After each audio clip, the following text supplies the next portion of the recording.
to put my medal on. Whose blood to spill, I don't know. Whose side I'm on. Two armies are coming at me. Their flags and weapons look the same. One tells the truth, the other's lying.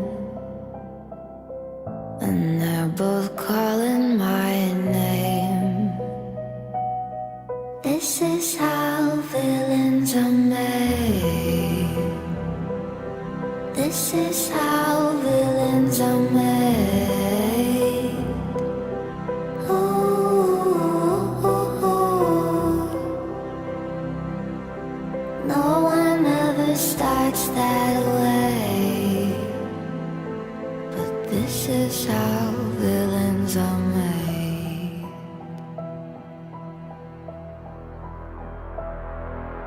Time to put my medal.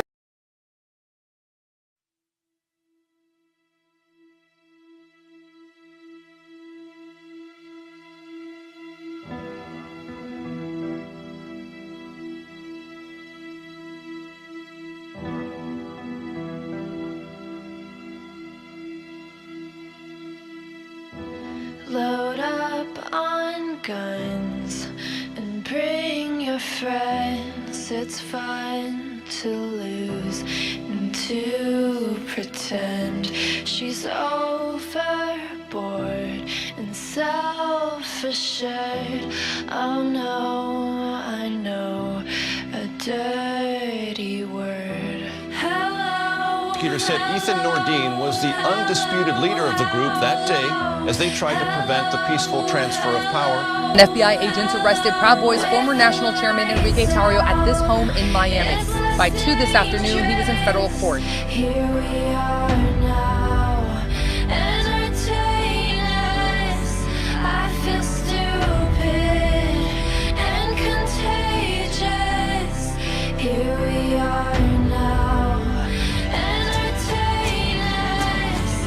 I feel stupid and contagious. Here we are now, entertain us.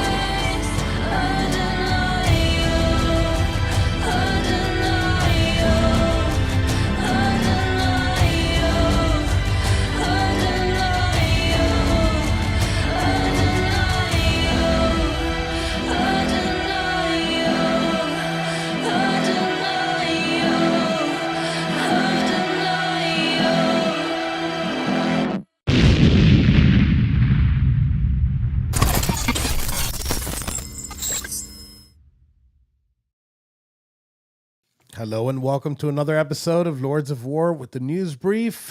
I'm joined by my. Why am I not on the driver's seat? Get out of the driver's seat, Rob. You put me there. I didn't put you there. I don't. Yes, you did. I don't want to be there. I am joined by my co-host Rob. I got Barry in studio, and I got Patty somewhere in that shithole of Boston. Welcome to the show, Rob. What's going on, brother? Good to see you. Finally, we're back. What's up, Barry? Hey, well, ladies and gentlemen, good to be here. What are we outraged about today, guys? I mean, there's a lot of news today. Yeah. And we haven't covered, I think, we covered the Antifa being labeled domestic terrorist thing? Not extensively, and I do think the real story is not so much Antifa being called domestic terror or domestic terrorists. The Proud Boys now are a counterterrorism unit, ostensibly. So that's going to be awesome. Why does it sound like somebody's in a truck? Because Shane is backstage and he's in a truck. And we can hear on his way to the. Okay, so I'm going to mute Shane a second. Okay, there we go. Oh, that's what it is. So nobody could hear it since he's backstage. Patty, welcome to the show. Whatever. All right, so breaking news today.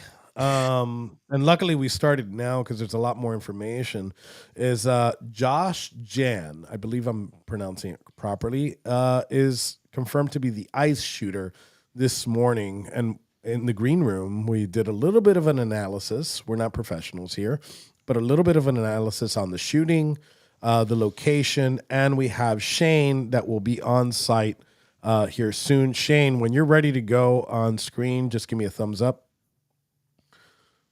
Okay, so we're bringing Shane. Shane's on his way right now to the scene. I'm gonna unmute you. Sorry. Oh, you gotta hit unmute. I muted you, so you have to. There you go. Good. What's up, brother? What's up, Shane? Well, man, y'all doing all right? Our street correspondent, fucking Shane, is en route to the scene. I'm guessing it's probably gonna be blocked off, at least that back street that we're looking at. What I find it odd is that how did Shane, our War Boys studio on the scene correspondent, know ahead of time to leave Florida before the shooting and end up in Texas? That's pretty cool. War Boys have some hookups. I just want to throw that out there. Yeah, we got correspondents everywhere. QAnon told me to be here, so I'm here. Q sent you. All right, so let's get into the meat and potatoes of this thing. Just from preliminary reports, what's your insight, Rob? Shane, can you mute your mic really quick? Because I got a lot I of got noise. my radar detector's going off, so. Thank you.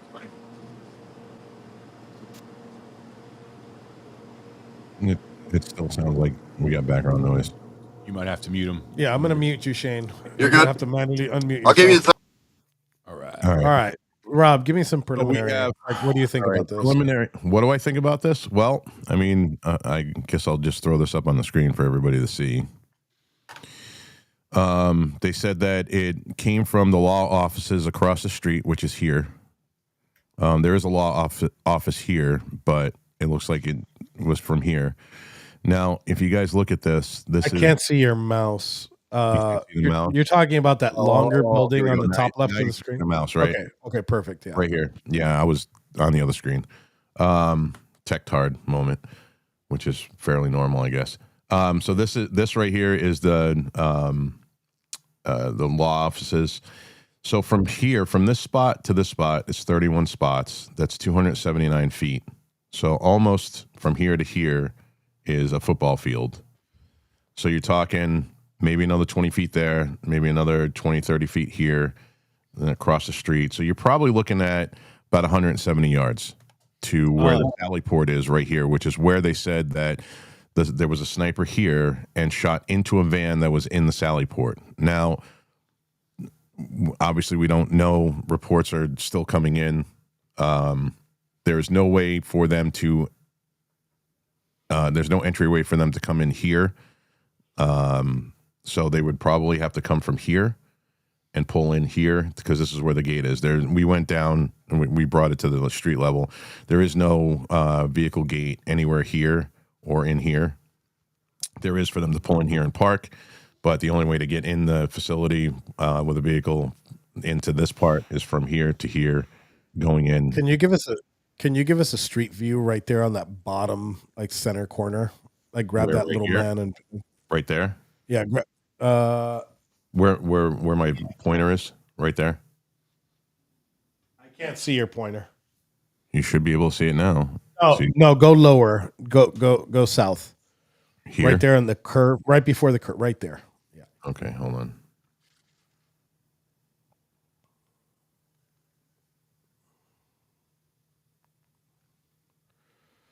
All right. So the building is that's an entryway, but remember that's like a parking. That looks like a parking. Yeah, there's nothing. And else. then let's take a look at the building he shot from. Right there. So, which is in turn, funny as it is, it's an immigration attorney with Spanish. In Spanish, it says "inmigración" on the outside. So he took it from that. He took that shot from that roof, and let's go point at the ICE building again. So just clear and wide open, and any fucking retard with even a decently dialed in scope could fucking make that shot into a van. That's what I was going to go with. This is a relatively easy shot to take, correct? into a fucking 20-foot by 8-foot wide van. Yeah, goddamn right. Yeah, so easy. Even John Brown Gun Club can do it. Yeah, fuck those faggots. And what's kind of let me see if I pull And from this this up. and from this position up that high, you're probably talking that's 40 feet off the ground right there. The angle, yeah, he'd be able to hit that van with no problem. Obviously, he wasn't shooting for a specific target. He just shot into the van. Yeah, that's the reports that we're getting that this guy and we'll pull up some of the pictures now. This guy is an anti-ice shooter. Now, Right, we and do it's- not know if he's not ultra. Well, hold on mega. a second. Hold on a second. The only thing I'd say about that is if you shoot indiscriminately into a van, you know that you're most likely more people in the van are going to be detainees, and that's what we've already confirmed that two of the victims were Yes. detainees. Nobody said that an ICE agent was shot. If I wanted to hurt ICE agents because they're doing something I don't like to detainees, why would I shoot into a van Because full a of lot of Well, likely usually A lot of the times, those motherfuckers, the ICE agents are the motherfuckers that think that these vans are full of ICE agents. They're coming back. Well, I don't think anyone with any sense thinks that. They think they're coming back with detainees, and that's who was shot. So but if you- this may very well be what you think it is, and that's a distinct it possibility. is. But it's not necessarily. We don't know yet. Seriously, I don't want to confirm, and usually I keep an open mind, but here just based on who this guy was, I could say that I could say from preliminary reports, right? Because we could be proven wrong here. Sure. But from just like let me bring this guy up on screen really quick. Let's start with a visual analysis. Let's get prejudice in here and take a look at who this guy actually is. Prejudice lives here. Yeah. So I got my screen. Let's take your screen off for a second. That looks like he looks like Nick Sazen's fucking retarded gay cousin. I mean, this guy doesn't doesn't sound scream ultra MAGA. I don't know. You put a couple face tattoos on him, and it looks like Forgiato Blow. That's good. I don't even know Well- who the fuck that is. Yeah. Okay, Of course we do. So this is Joshua Jahn, right? Addicted gamer leftist. I'm looking at some pictures here, and let me pull this up. There's a shot from his Facebook account, and this is a shot from right here. Yes, that image is popular with Groiper. Is a popular Groiper meme. Somebody said that yes, this image is a popular Groiper meme. But the same thing that we had with the other shooter. Supposedly the guy was a Groiper. Then we find out he's a tranny fucker. Disgusting. Yeah, and then this is him right here. I don't know if that's a flotation vest, correct? Yeah, I don't know what. And FBI special agent charges labeled the shooting ICE detention as a targeted violence. Initial evidence show bullet casings near the suspected shooter who committed suicide, identified as 29-year-old Joshua Jahn, were marked with anti-ICE 308. inscription. 308, right? Yeah. That's 308 on a stripper clip. On a stripper clip. Yep. It might have been a Mauser. I mean, I guess it's a popular weapon. You know what? Cheap. They're very cheap. They're everywhere. Go back up to the bullets for a second. Who writes anti-ice though? Like, That's not. I mean, I write anti-commie, but Hold on a second. Oh, Rob's gonna put a lot around. So what we're seeing, I mean, I've seen this again. Like, I don't want to confirm this because I'm just clicking through pictures. I don't know what accounts these are, but it's kind of looking like what we thought it was. Let's not. You seen the bear hat? There was a bear hat there. Usually, when you start wearing bear hats, shit gets crazy. All right, so Laura Loomer, which is very good at investigating. Yeah, she is. I think that's 30-06, gentlemen. Here, bring me up on screen. Stand by. So it'd be the same bullet that Kirk was Oh, this assassinated is with. 308. I can't. Can you take dark mode off of your EV Mux? Because you're. So do you see the two? No, he can't. Yeah, use I metal can't. mode. I He's not can't. allowed I can't to see use it. light mode. Turn the light mode on. Where on the your fuck is EV. that? If he does, he'll burn up. You It's can't- by the settings. It's by the settings of the camera and microphone at the bottom. He's gonna catch fire. I'm telling you. There you go. All right, so this is 308, Yeah, you're right. and this is 30-06. 30-06. It could be a 30-30, but I think you're right. A 30-06. That's 30-06. Yeah, might be a 30-30 though, because that looks a little long. So let me bring this back up on screen. Yeah, bring the bullets back up on screen real quick. Wait. Yeah, I think. Wait, it's no, definitely hold not on. I don't have the 308. bullets up right now. I'm taking a look at Laura's thing. I did a background check on Joshua Jahn, the ICE shooter in Dallas, Texas. Joshua Jahn's profile pictures from his now wiped face. Why do they do that? Why do they remove like the shooter's like Facebook account? Like leave it up. Let people dig. They're all in on it, man. Usually, you try to cover up the truth. You really don't try to cover up a lie. From his now wiped Facebook page, per the background check results, reveals Antifa and communist imagery.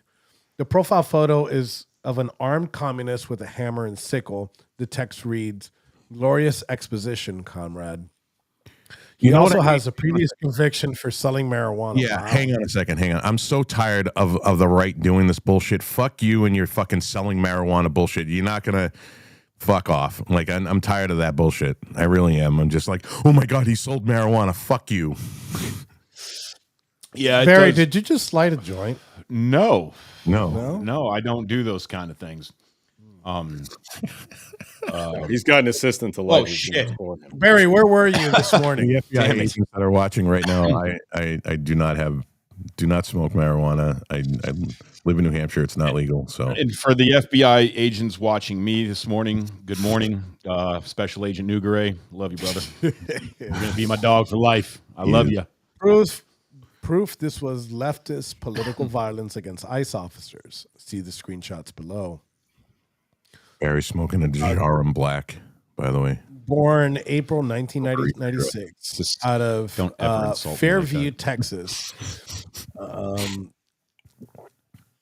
What's the second picture right here? Colin County, Texas, case number, and I guess this is a case number for his selling of I'm pretty sure that's not marijuana. pronounced colon, but okay. Colin, Texas. Colon County.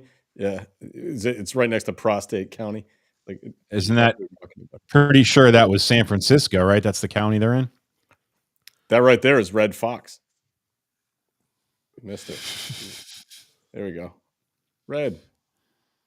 Miss You buddy. get out of the streets and you confront them. And this guy offed himself, by the way. Just in case anybody that's watching doesn't know, he offed himself. That's a damn shame. Wait, what's this? MSNBC reports Joshua James is the ICE shooter, but he could have been shooting at them in celebration. We just don't know yet. What do you mean?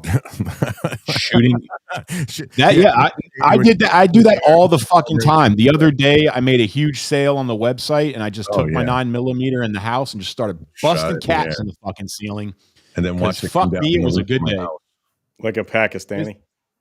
The same reasons why you can't have theaters in the fucking hood, because people are shooting at the fucking movie screen in celebration. Wait, when did that happen? When does it not? Have You you know, ever gone to a theater in the hood? It is the Almost. most entertaining shit you've ever seen in your life. You're not going to spend a minute watching the fucking movie, but man, you're gonna be entertained. Our friend Ash here says the shooter's name is allegedly Joshua Jan, 29. John. Jan. Wouldn't John Could be Joshua Jan. It's Jahn, Jahn. Yeshua Jan. Well, we're also assuming his gender right now, and I don't think we. Now should be we doing wait that. to find out how he is connected to transgenders, which might be a thing. Gender. Actually, And if it isn't, you will manufacture it, I'm sure. So You Yeah, haven't good had to morning. do it yet. My name's so- Joe Stand by, guys. Rothrock. Yeah, good morning. My name's Joe Rothrock. I'm the special agent in charge of the Dallas FBI field office. I want to first start by thanking our partners in local law enforcement, specifically the Dallas Police Department, for their quick and timely response. I can confirm at this time that the FBI is investigating this incident as an act of targeted violence. It is unfortunately just the most recent example we've seen of targeted violence, to include here in North Texas, where back on July 4th, we saw a coordinated attack carried out against an immigration detention center in Alvarado, Texas. What I can also share with you is that early evidence that we've seen from rounds that were found near the suspected shooter contain messages that are anti-ICE in nature. Again, this is just the most recent example of this type of attack. This will be a whole of government response. There will be no resource not utilized to bring all those individuals who are responsible to bring them to justice and to hold them accountable. While we're not releasing identities of any victims at this time, what I can confirm for you is no members of law enforcement were hurt during this attack. If any member of the public has information that would help the FBI's investigation, I would ask that you please report that to 1-800-CALL-FBI. Again, any piece of information will be helpful, but this will be an ongoing investigation between us, a number of federal partners, and our local partners, again, to ensure that anyone responsible is held accountable. With that, I will turn it over to my counterpart from the ICE Enforcement and Removal Office. Oh, I can't wait. I cannot wait. Okay, for wait. that I got something that's possible. Can I I just got a message from somebody in Texas finish? about I got a picture of the shooter after he shot himself. Nice. With caution, I'm going to tell you guys, this is pretty gory. If you're squeamish, turn the Yeah, dial. don't be gay. Just fucking deal with it. Can we? I can't zoom. I can't zoom, but let me zoom in on my phone. hanging off the roof? Yeah, that's a good question. I mean, Pretty odd. Why does that look photoshopped? It does. It looks ridiculous. How would it be hanging? That looks like it's a shingle. well, he's roof. not. He's not on the roof. Can we zoom in on those? Bring that screen back up of your screen, and can we Yeah, it's zoom right there. in and see if It's right there. That's what he was leaning against. You can see it right Yeah. there. Right there. yeah, it's shingled. Yep, Right. And he's, but he, right there. Can you zoom in more or no? No, that's it. That's all it's letting me Max zoom zoom? in. Yeah, that's Yeah, right. it looks like it's right on that. Yeah, So that's this might right this might be an accurate picture. Again, it's gory, but Yeah, that's exactly what he's on. right. See, it seems like he sat. What he did is he sat on that shingle on So if that you- little, and he popped himself. Yeah, dude, if you look at where they're standing there up top left, like the 11 o'clock, you can see that's the flat roof that they're on. And those are like air handlers right there. He finally became a good communist. At this well, point. it's weird that he didn't fall off the fucking roof. I mean, Well, dude, It is the weight distribution look doesn't at even it. make sense. No, look And no, it doesn't, because I here mean, and he's got more off than he has on, which means he would fall. have. You guys know nothing about fucking guns. He would literally have to be No, leaning. I'm talking against about body weight hanging off a roof. It's got nothing to do with the fire. He's not hanging off a roof, fucking moron. Look Yeah, at Rob, calm the fuck down. Hold on. We're Why just are you trying such to a figure it fucking out. maniac? God. Every Wait, let's single bring up- fucking time I make Tired a of comment, fucking dude. motherfuckers that have no clue what the fuck they're talking about, thinking they know We're something. not talking about You don't. firearms, man. I'm talking about physics. I'm saying it All right, looks listen, weird. do you see He's this? hanging- Do you see this right Jesus, here? man. Like, if you can't, shot like, I don't from here- understand why you can't have a If you conversation without shot from turning into here- a psychopath. Because you're a It's really fucking weird. moron. How's that? Okay, thanks, man. So if he shot from here, he went Right. here, backed up against the fucking thing, put the gun Sat on down. the put it He in sat his mouth. down, which it looks Yeah. like what he did. He sat Leaned against down, the thing. blew it off, and he Again, back. this has nothing to do with the shooting. I'm saying I'm talking about the roof. I'm not. That's what I'm saying, Barry. It's the roof. The roof looked a little weird. I'm trying to process. He should have slid off the roof. Maybe this is real and it's just a strange situation, but I'm saying it looks weird that he didn't slide off the roof after he was shot eventually, because his body weight seems to be, most of his body is hanging off the thing. You wouldn't think he'd stick there unless something, maybe, the shingle is stuck on his shirt, and maybe that's the reason. I could buy that.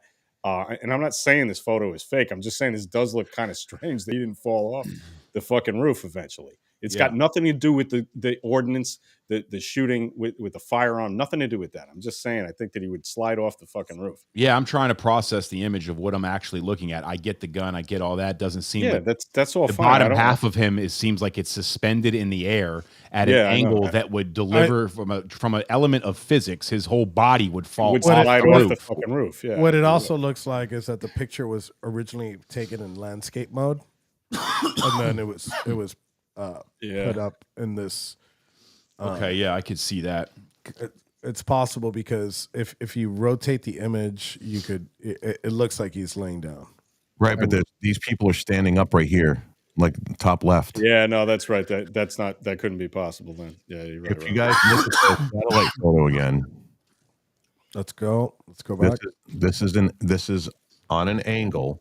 Okay. Yeah, this is looks like a deep fucking roof. No, it's not. It's probably like a 10 pitch, dude. It's nothing. If you're leaning against that with asphalt shingle, that would be you're not gonna slide off of that. You're not sliding off of that. Like if you've ever gone on a roof and it has that, don't know shit about it has that shingle. Well, fucking like, thank God we have fucking goddamn ass. Pastor fucking Rob here to teach us every fucking thing. You could be. I mean, the guy should be a fucking millionaire with all the goddamn knowledge he has.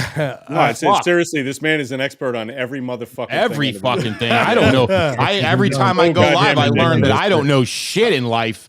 I need to fucking. All right, hold up.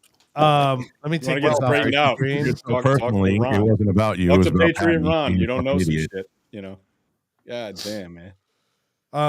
So the victims are two detainees, right? I don't think we have their names yet. Nothing of value was lost all around.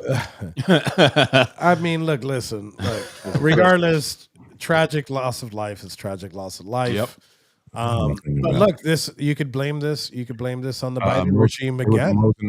It was a Mosin Nagant 76 2 x 54R. So okay. So check this out. So you could also blame this on leftists, like unchecked fucking immigration, because these people came, probably these people came to work. You know what I'm saying? Like that's what you come to the country for. You want to work, whatever. I don't know if these people have like an actual criminal background besides, being here illegally, but they came here to work, right? And they were let in. If they were back at their home country, they'd still be alive, Robert in El Salvador? I don't know about that. Yeah, well, I mean, they probably prefer to be in El Salvador and CSOT right now than what happened to them. So this is a tragedy, right? And it's a tragedy of immigration's making. I think it's safer to assume that the shooter was just targeting the ICE facility and shot into the van. I don't know what the position of the van is, because if the butt of the van, the back of the van is pointing towards him, probably he just shot in there and hit somebody. Because if you're probably right, man. I don't think that you're wrong about that. I'm just saying that, obviously I say this every single time, and I'm going to say it every single time. We should wait till we know for sure. Yeah. But I don't think you're going to be wrong. I think you're probably going to be right. That's why I'm being cautious. I'm always cautious because it just happened this morning. But if I were going to make a bet, I would bet that you're right. When you were going through those posts, a picture of Maxine Water came up, and it just reminds me of this. Hey, can I point out real quick? A handsome woman. Go ahead, Barry. I just want to point out real quick, there is a big misconception, not from any of us here, I presume, but as far as America as a whole, I think it's because Antifa and far left use the anarchy logo. But the misconception is that on the political spectrum, if you go all the way to the right, that's where you get anarchy. When you go all the way to the left, that's where you get tyranny. They just did a new poll recently where it shows that majority of people still strongly trust Republicans to be better on crime, the economy, and the border. And I think the reason you're seeing the big swing to the right is because when Republicans are in power, they're able to curtail and control the extreme aspects of their party, which is anarchy. When the left gets in control, they highlight and glorify the extreme aspects of their party, hence what you saw during the fentanyl fucking Floyd riots. So what we're seeing right now is we're seeing it's the left's radicals that aren't controlled under their environment, they're promoted, and the right, when Charlie Kirk gets fucking shot, you see them hold candlelit vigils because the overall decency of the people in the party is on full display. So that's what happens. The Republicans can control the extreme parts, and the left glorifies their extreme parts, and that's just my take on it. Barry, being an individual who doesn't have any extreme parts, I don't think should be able to talk about any of this. But what I'm going to tell you is that the reason that I know that the Democratic Party is not beholden to the left wing of the Democratic Party is that we had the opportunity twice to nominate Bernie Sanders, the biggest leftist in the country, the face of leftism in the country, to be our party's nominee. Well, they stole the nomination. Your own party stole it. Both times the Democratic Party intentionally fucked Bernie Sanders, right? I should tell you everything you need to know about corruption with their party. What I'm saying, I'm making my point. Hold on a second. If the Democratic Party was actually beholden to the left wing of the Democratic Party, we would have nominated Bernie twice. But we didn't do that because we're beholden to the corporatist part, the centrist part of the Democratic Party. And by the way, we talk about, extremism and whatnot. Nobody ever says, has the Republican Party gone too far fucking right? No, because for you guys, there is no such thing as too far right. And as far as anarchy goes, anarchy is by definition off the political spectrum. It doesn't exist. It says that politics shouldn't exist at all, and we should blow it all up. That's not right. That's not left. That is outside of all of it. So Patty, let me push back on you a second on this. So, I mean, again, I keep saying this. I don't want to assume. I think it's already pretty leaning that this person is a left winger. Yeah. But let's not put this situation. Let's just say leftists, like extreme leftists, right? And not to confuse them with liberals, right?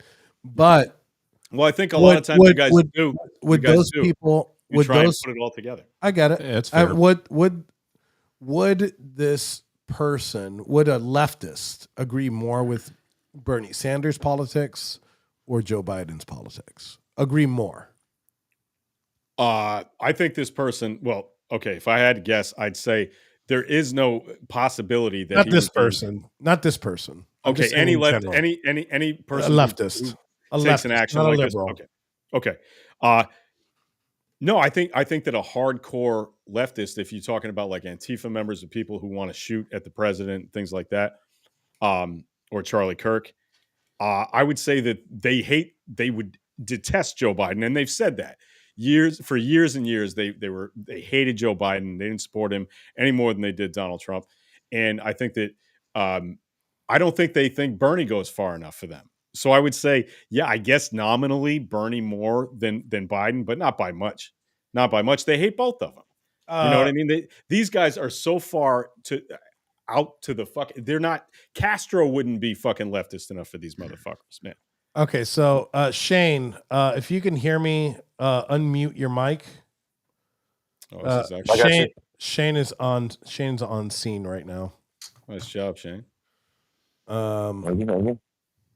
Hot Mexican chick over here on the left in the blue pants. Wait, don't mind her. Your microphone's a little funky.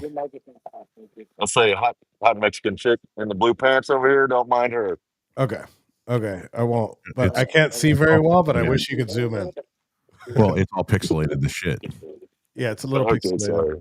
But I'm guessing it's because of everything that's going on the scene. The reception's Media row here. The police are kind of pulling out. It looks like it's pretty much wrapping up. There's probably 30 different news crews here.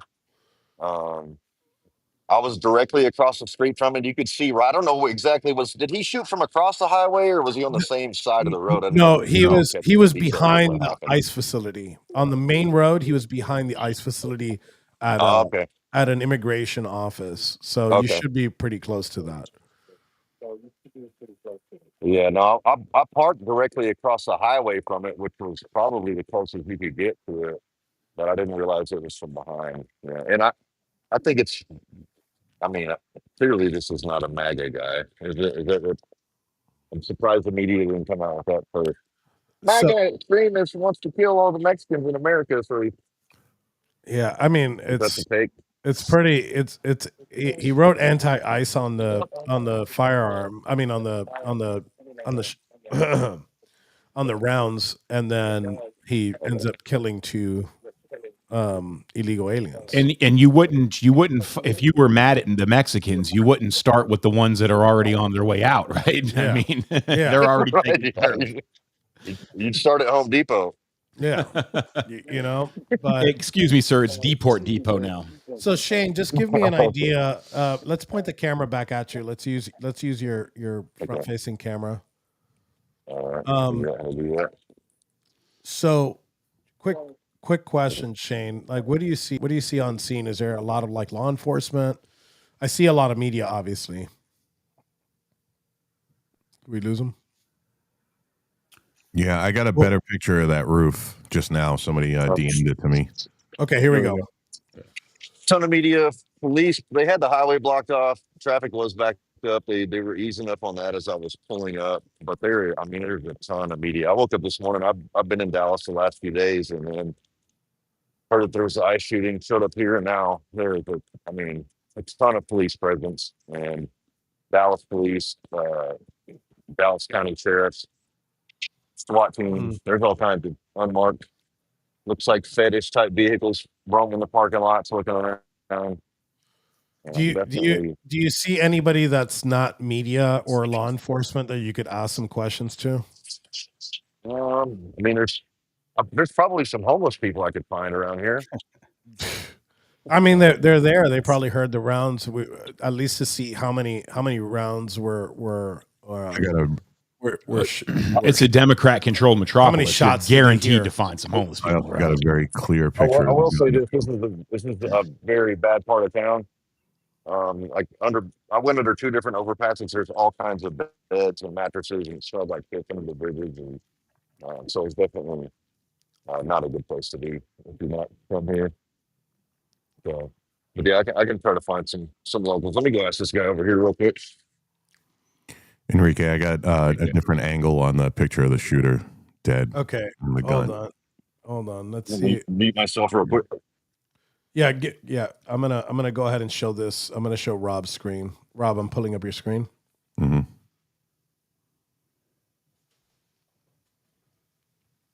Oh, now it makes sense. So now it makes sense. His foot's on the ground. One foot's on the ground. See, otherwise it looks like he's sliding off and hanging off the roof. Yeah. Without his feet being planted. I'm like, wait a minute. It doesn't. He would just fall off. Right. Now I see. Yep. Yeah, that makes sense. And even the gun's helping hold him up. Yeah, I'm guessing. Look at it pushing into him right there. Yeah, and you can see how dirty the front of his shirt is, so you could see that he's in that prone position. His shirt was probably like that before. Honestly. Yeah, it's factory settings. That's the way he came. Factory out of the settings. washing machine last year. I also got another picture. Hold on a second. Take that off screen for a second. Roger. Shane, give me a thumbs up when you're ready. You're still muted. Yeah, I'm here. I was talking to a guy locally, but the media told him that somebody tried to break in. Yeah, go ahead. Yeah, he said that they tried to break into the ICE facility, but I told him that's clearly not the case. The guy had shot into the van in the Sally Port and then he killed himself. No, this is a live podcast right now. So this is you got what's up, brother? Say what's up. Yeah. So no, he just came to check out what was going on. Nothing new. Appreciate you, sir. All right. Yeah, nothing new. If something else develops, I'll try to find some other people. But if something else, I'll chime in. But I'm gonna mute myself for now, guys. Okay. All right. All right. And then Thanks. Give us Shane. a thumbs up if you want Nice to. When you're job, ready to Shane. come back. here's All the right, I last got you. picture I I'll just keep you got. on the screen too. So this is what he was leaning against. Yeah, clearly it's shingles. I just posted the picture and like somebody went in there. There's absolutely no shingles on there. And it's not a follower, so it's definitely like a leftist. There's no shingles up there. I'm like, we literally just did. I mean, if you're watching, it makes live. perfect sense now that you can Yeah. see his foot is on the ground. Like, Yeah, and then you see the guns actually wedged between the bottom floor and his rib that cage, looks holding like- him up even more. This looks like 3-tab fucking asphalt shingles, fucking morons. That's exactly what it is. it's that makes sense with what we see now. It didn't make sense. You couldn't tell before. We should just leave this on the screen so we can laugh at it. So I want to talk about like it's not fucking funny, man. There's a couple of people dead. We're You think this not. shit's funny? We're not. Nothing of value was lost. Here's come on, another thing. You can call yourself a Christian with that shit, right? So check this out. Obviously we're at least we're trying to be cautious. We're saying it's a leftist, but we're being like, hey, it's preliminary reports or whatever. But Ed, as soon as this happened, that he found out that it was two illegals, he wrote that the immigrants were killed by a white guy, which is true. What a faggot. But now the right are now blaming leftists for the murders of Dallas at the Dallas ICE facility. And it's disgusting, right? And that's what happens when you jump to conclusions. Like example, when I put the picture up of the good communist, or what I believe to be a good communist, I put in there, I'm like, hey, this is a supposed picture. I'm not 100% sure, but this is the picture of this person. And this is the same thing they did with the Charlie Kirk shooter when they found out like the guy's family was Republican and MAGA, right? Instantly they wanted to jump in without and you know what the right is usually not usually, but they also jump to conclusions. This is not like a left or right thing, but the problem is that most of the time we're right when we say it's leftist. So we have a basis to believe that this is a situation. And this comes at the heels of the Charlie Kirk assassination. This comment, by the way, is awesome. Bobby Blunt's 86. This is a way better stream than watching an English guy take over Charlie's show. That's true. That's very good. And look, we just got these details. We're putting them out there. We're giving you like what we think. Rob's giving you an analysis of what's happening. We got a correspondent that's on the ground. So it is a pretty good show for a bunch of fucking amateurs. I'm actually happy that Rob's audio has not fucked up today. Go fuck yourself. He decided Go to fuck yourself. Wait, there was an echo. Hopefully one day. Hopefully one day. There it is again. So I'm gonna let me take our screens off. So echo. No, leave this fucking tool up here. Leave Shane up because I think there's a good chance that he'll do something embarrassing, forgetting that he's on. I wasn't calling Shane a tool. Pretty soon, no. I think it'd be funny. Like, just let Shane go. Like, he might rub one out in a little while in the truck. We do have some U.S. Marshals on the scene, so we know everything is under control right now. That's for sure. Shane, they're going to arrest Shane for being at J6 again. Shane, can you go ahead and can you point at that ICE facility? Where's this ICE facility at? Yeah, it's going to be. I believe it's generally it's one of these 2 or 3 buildings right here. I'm trying to get closer. They haven't told me to stop walking yet, so I'm kind of these are U.S. Marshal vehicles over here. Yeah, but we know marshals shoot first and ask questions later. So let's. I believe the here. awning. If you see that tallest awning, kind of the gray awning, I believe that's kind of where they pull into the Sally Port in the back. I believe. Okay. Can you see that straight ahead right there?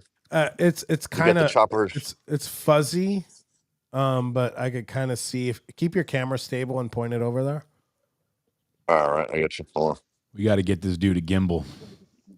Yeah. The gimbal. I have one. I just didn't bring it. The gimbal wouldn't fix his issue because his issue is really like the internet. Yeah. Well, on that note, if you want to support Warboy Studios so we can get some Starlinks, you can go to 1776.shop, in particular the American Rising store, which has the most spiciest and offensive shirts the guaranteed to trigger Patty at every chance you get. So we can get Skylink by you supporting us. 1776.shop. So Yeah, I don't know if hey, you guys can Patty, see the guy coming out in the vest. It looked like a crime scene van was pulling out there. That's going to be the crime scene back there where I'm assuming the people were shot. Yeah, it would be. I mean, they probably took the body off of there already. Was It's a nice was view the of the guy head. where? that's a bush. How far? Yes, How that's very far nice. was Difference he? between a head So, and a bush. Now we're gonna fight. so if you're looking at the front of the ice facility, it's directly Yeah. behind it. I don't like bush. The building is square and it's next to a wider building. Does it look like that building right there? Possibly. Like was it like a I 150 think yard shot or something? you know what that actually might again it's very blurry, but that might be the building. Okay. Yeah, it says Immigracion on it. Yeah, that's, That's the one. it. Avocados. That is correct. As close as you can get safely. All right. I'd appreciate it.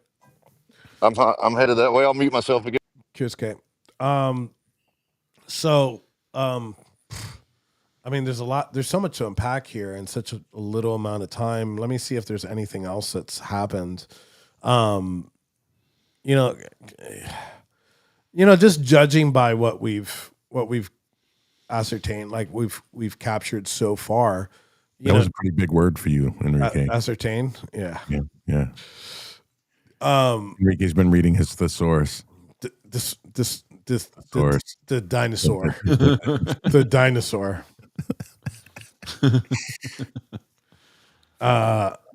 Hey, listen, Can you imagine what this guy thought of Donald Trump right now? I want everybody to put in the comments. I want everybody to comment whether Enrique should stop being a Jew and put out for some War Boys laminates so that we look like actual press when we're out on the thing. I mean, if you guys want, I'll do it. Asking I believe we got the asking ye shall receive. Yeah, 3 months from I now. believe this might be the body coming out, fellas. This might be the morgue. What is this? This is the medical examiner. It's going to be the deceased, I'm assuming. Okay. Oh, all right. Nice shot. We are up on the building here. They're up on the. You see the FBI guy coming down off the stairwell on the side of the building here. Fuck. Well, wish we had better. I mean, we could see Yeah, it. So, if everyone goes to 1776.shop and buys a T-shirt, we'll have Starlink tomorrow. You will have press credentials by 2027. Fuck off. So Shane, can you move closer under like that tree on the sidewalk? Are they letting you go over there? So yeah, they're not. They haven't said anything. They haven't said anything yet. So. Judy, he definitely does put out more than he should.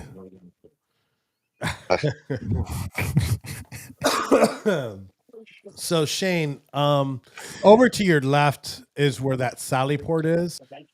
Yes. Obviously we have this on Street View. What's up, sir? Let me see. I'm going to try to slide over here. So you can see the cameras are going to be right here over the back of the ice facility right there. Okay. And I'm assuming there's a corridor. See that awning where I was pointing to earlier is right directly over there. Okay. That's going to be, so he shot. We got the more detectives heading up the stairs up here. And the shot was taken to over usually to here. I've rented a spot in like a building similar to that. Put tapes up. Yes, sir. No problem. They're asking me to step back. So yeah, we heard them. Yes, sir. Respectfully, law enforcement. As long as they're not beating innocent people protesting a stolen election. Yeah, just stay away from the buildings, Shane. Stay away from the windows. And hopefully your battle axe is at home with your gimbal. Yeah. Unfortunately, I did. Unfortunately, I did. It is a sad day whenever an idiot targets federal officers enforcing our immigration laws, trying to deport people who don't belong here, and they end up taking lives of or hurting, harming innocent people, which is so idiotic. Enrique, while he's on that side of the building, can you bring that picture up and then do both so that people can have like a clear image of what he's looking at right now? Okay, hold on. I don't think I could do both, but for the most part, yeah, you could kind of see. Let's get these comments off the screen, specifically Reno's. Nobody cares what you think, Reno. I love you, Reno. Yeah. So shut her down. This looks like this kind of looks like what Shane's looking at, but he's a little bit more to the right. He's off on the sidewalk. But for the most part, what we're seeing, now if you back up just a little bit more, no, the other way. Yeah.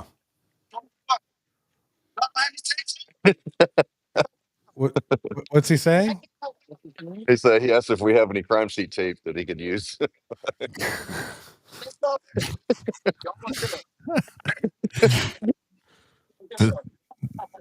I mean, usually we have all those tools with us. Yeah, we do. We go around the crime scenes with crime scene tape. Well, I'm usually leaving the scene with tape duct tape and a shovel. Yeah, there you go.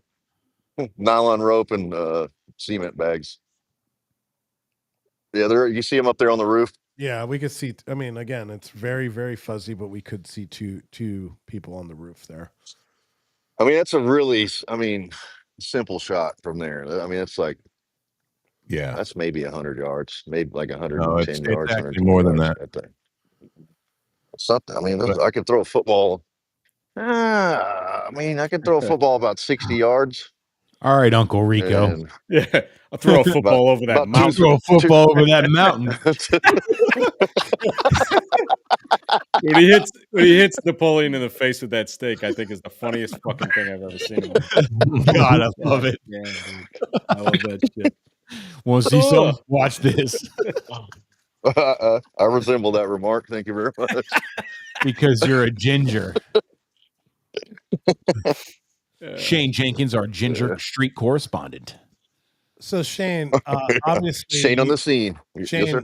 let me ask you. So, where you were before, we saw a lot of media.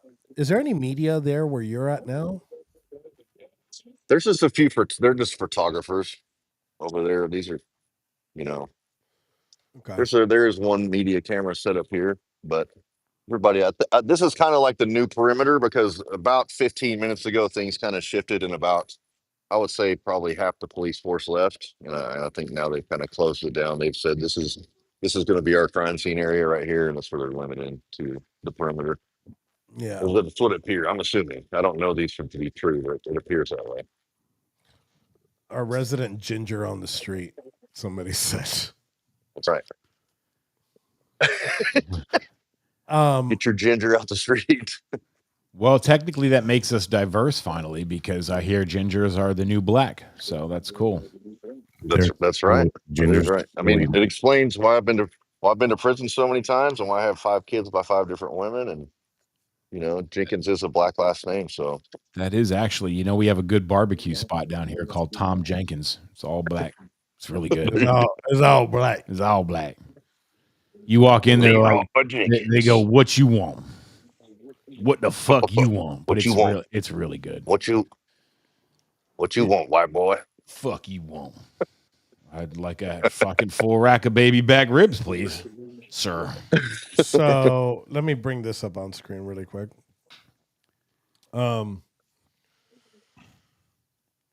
Used at 1903 Springfield. Is that accurate? 30-06. Yeah, that's isn't it? what I said earlier. That's exactly what Rob said earlier. It wasn't a 308. It was a 30-06. Rob called it. So he had this on his Facebook profile. And usually Laura would never, she knows her reputation. I know she could be a little much for some people at times, but she does know her reputation. She wouldn't put this out there if she didn't already confirm it. So I mean, how do you here? Let me. Can I mention something? Go ahead. No, I just was seeing these immigration and photo service centers. Then you got the World Mission Society Church of God. It sounds like an NGO, that's helping smuggle people. I mean, there's no reason. The Immigration Criminal Law Group. So it's sandwiched between these immigration centers, correct? Immigration up there on the building up there, Investigate This them is all. They're probably all involved. To the we're gallows. probably paying for it all with our tax dollars. Regardless, like most of these people don't have the money to pay for an immigration attorney, so usually the court already appoints their court appointed. I think I forgot where I saw the statistic, but I think 95%.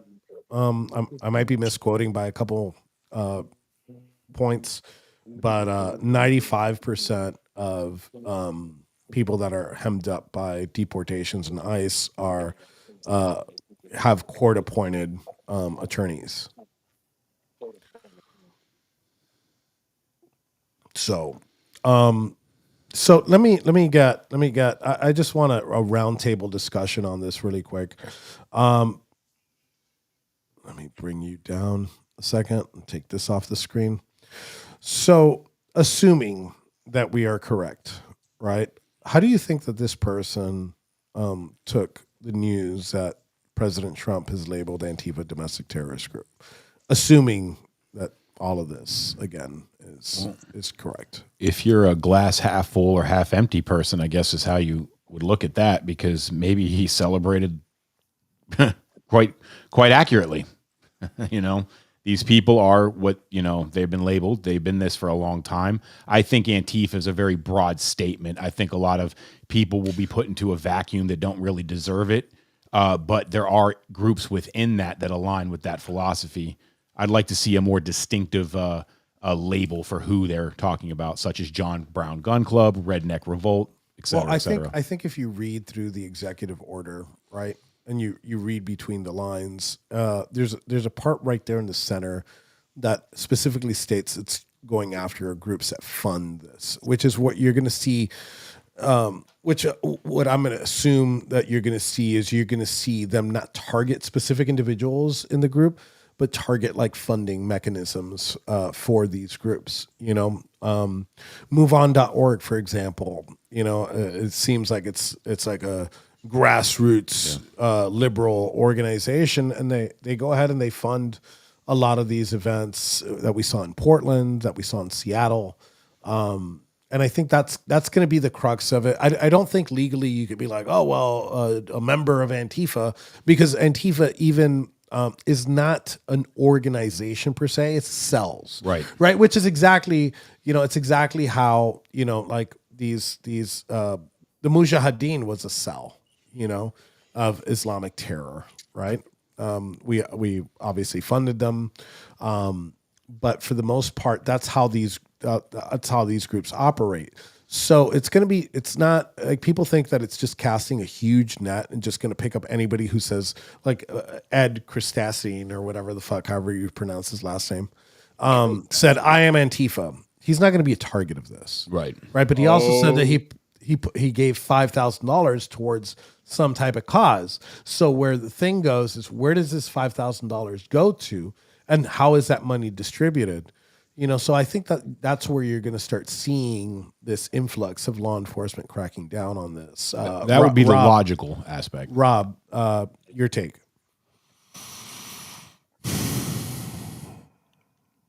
Fuck Antifa. I don't know, man. I'm doing my show on this later on today.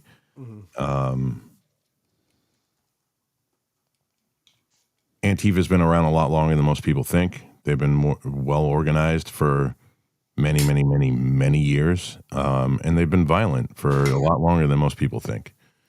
And people just don't want to see it. They want to just will it away, or wish it away, put their head in the sand, and pretend like they don't exist. And what you guys are seeing right now is an uptick in violence, and as far as I'm concerned, a declaration of war. Yeah. Patty. Simple. Hey, look, the fact of the matter is, I'm going to get hemmed up in this. Like it's going to happen. I know it. Like I was talking to my wife the other day. She's like, you're more going to go to these events getting targeted by left wing. Look, that's already happened. That's already happened. But I'm talking about the government right now. I'm getting most of the anger I get on social media is from the left, but I made a comment to Rob while we were eating lunch the other day, that I gained something like, I don't know, it was like 100 followers on Twitter because he posted a picture of us, and I said, yeah, tomorrow I'm going to lose 120 when they hear something that I say, you know. And then, I'm getting banned from Spaces on Twitter, and then, I'm getting, threats from right wingers and all this stuff through DMs. This is just normal the way it goes, but now the government is getting behind it. And all you have to do to say, hey, because Antifa, and you're correct saying, is not an organization, they could say, well, you live in Boston and you're an anti-fascist, so therefore you're Antifa. You say something we don't like and we can arrest you. And I think that is very likely to happen. I hope it doesn't. But, I've had friends and family reach I out know to how the me and Proud say Boys that feel. you're going to end up being a target of this stuff. And I think that is very possible. So, I think about it. It doesn't mean I'm going to shut my mouth. I'm sure as Well, shit not. you're going to But be a target by the right wing. no, by the government, not by Oh, you okay, guys, okay, by the okay. government. No, because once you decide that an amorphous non-organization is a terrorist organization, well, you can just throw anybody in there and say, well, they're part of it, because you don't have They to are define organized. it, right? That- So they are not organized. Yes, Enrique they knows are. that. They I are. know that. Oh, You're the wait, only one who wait. doesn't I seem to didn't. Oh, understand. no, Hold they, on, hold on, No, hold on, that- hold on, yeah. Rob. and they're hold on. well funded.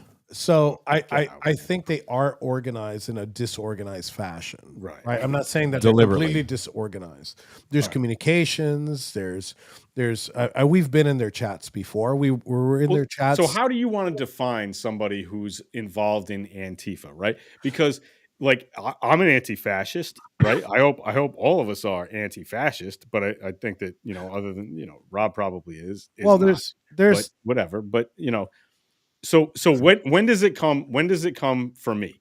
Is what I'm saying, because I don't want this kind of. I would absolutely be on your side if the Biden administration had officially designated the Proud Boys as a terrorist I got organization. I You got know damn well that I'd be the first motherfucker out there to say that that's garbage and that shouldn't happen, right? All J6ers were labeled as domestic So terrorists. while they served their I prison really would bits. hope that you guys that have my back, and like I said the other night, I don't think you will. Can I respond? thank you. Well, hold on.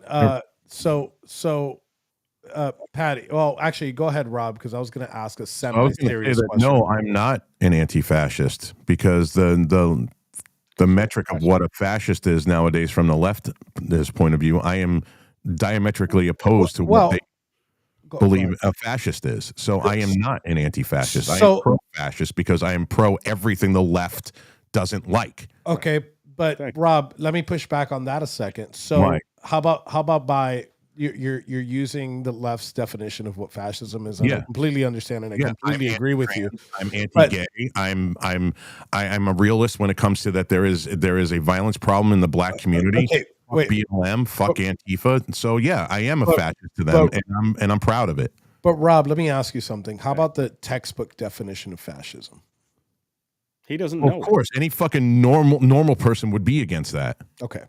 So, definition, of course. But there's a difference between being against fascism, right? I don't want to use the term anti-fascism, right? For the same reason that you just stated, Rob, but you're against authoritarian governments, right? Yeah, goddamn right I am. Which is exactly what fascism is. Look, you could look at wait. as a person that like you read through history, right? And you could take apart some things that some despot governments do that you agree with, right? It doesn't mean that you could agree with like 2% of their policy. I think to throw commies out of a helicopter, and that's what independent thought is. I don't think now, Patty, I think that this doesn't cast you in the net, right? And I don't think there's no legal mechanism, because like let's just say like somebody arrests you. The problem isn't being arrested for being Antifa, right? It's getting caught in the dragnet of information gathering, right? Yeah. And if you were to be arrested and pulled into this, and any serious prosecutor is not going to indict on the indictment, it's going to say, well, he's an Antifa. Well, I didn't think it was serious to prosecute you guys as domestic terror or as seditious conspiracists, but it happened and you got convicted, and had Trump not got reelected, you'd still be rotting in the joint. So you have to understand my legitimate concern that could happen to me. No, anybody that's watching, I agree with you. Go ahead, Rob. for anybody that's watching right now, I can confirm 100% that Patty has shit on Antifa as much as he shit on the right. Well, let's not say as much. I've heard him do it. And It's a bridge too these far. motherfuckers are retarded. So as much as you may not like Patty is nowhere near what Antifa is. And they hate me. They hate me, but that doesn't mean that I can't get lumped in with them. And I'm saying, look, I hope none of this happens. I hope this is just, it remains a hypothetical conversation, and we never have to actually, put the rubber to the road on this.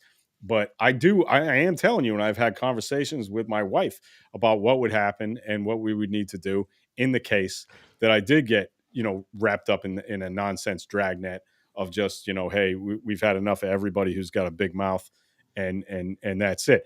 I really don't look. If I had to put odds on it, I'd say it's not going to happen. But I'm not comfortable with how close the odds are. So tell us, Patty, what is your plan to do if this happens to you? Well, comrade, what I will first do. I got him. Got him. What I will first do. Here's what I would say to Patty's point, and I'm glad that you Venezuela. I'm glad that you brought this up, because I don't think that you should be scared or worried about this, and I'm not questioning that you genuinely are. I'm not, but I hope I don't have to be. Right, and I don't think you should, or anyone should. But you did bring up the point, and you're correct. The Biden administration did this to the January 6ers. I didn't think you guys were going to jail. No, I know you did. I know. Look, and I know it happened, and I'm like, I understand, but look, what my point is that with the flip of a switch, due to the Patriot Act, the Biden administration was able to label J6ers as domestic terrorists while we served our prison sentence. And anyone can agree prison sucks. Even if you haven't been there, you should know it sucks. I don't recommend it. But when you're labeled as a domestic terrorist, you are treated differently within the prison system. You're in a different classification, and they did that to us, and they did it to our family members. And wrong, people, wrong. Yeah, great. And I know you're agreeing. I'm not talking about you. I just think that the left should not be concerned, but has a reason to be, because they watched it, not you, Patty, but they watched it happen to the J6ers, and it was wrong. And it's the Patriot Act. Let's get rid of it. So, Patty, let me ask you a theoretical question here. Let's say the Second American Civil War pops off, right? And we're split into two teams. What team are you going with? Oh, Jesus Christ. That is an impossible to answer question. It's a good question. But so I don't know how the lines would be drawn, man, because you can look very clearly at Stop thinking about it analytically. What team would you fucking join? No, seriously. Would you join the team with Cybertrucks? No. With the Cybertruck militia? Would you join the Cybertruck militia? Absolutely not. No, I would just randomly shoot humans and try and save dogs. That's all. The right would devour the left, and then the right would devour themselves. That's all that would happen. Let me push back on that a second, Barry. Actually, that the right would devour the left in a Second American Civil War. Now, while I agree with you wholeheartedly, but it's not a geographic thing, though.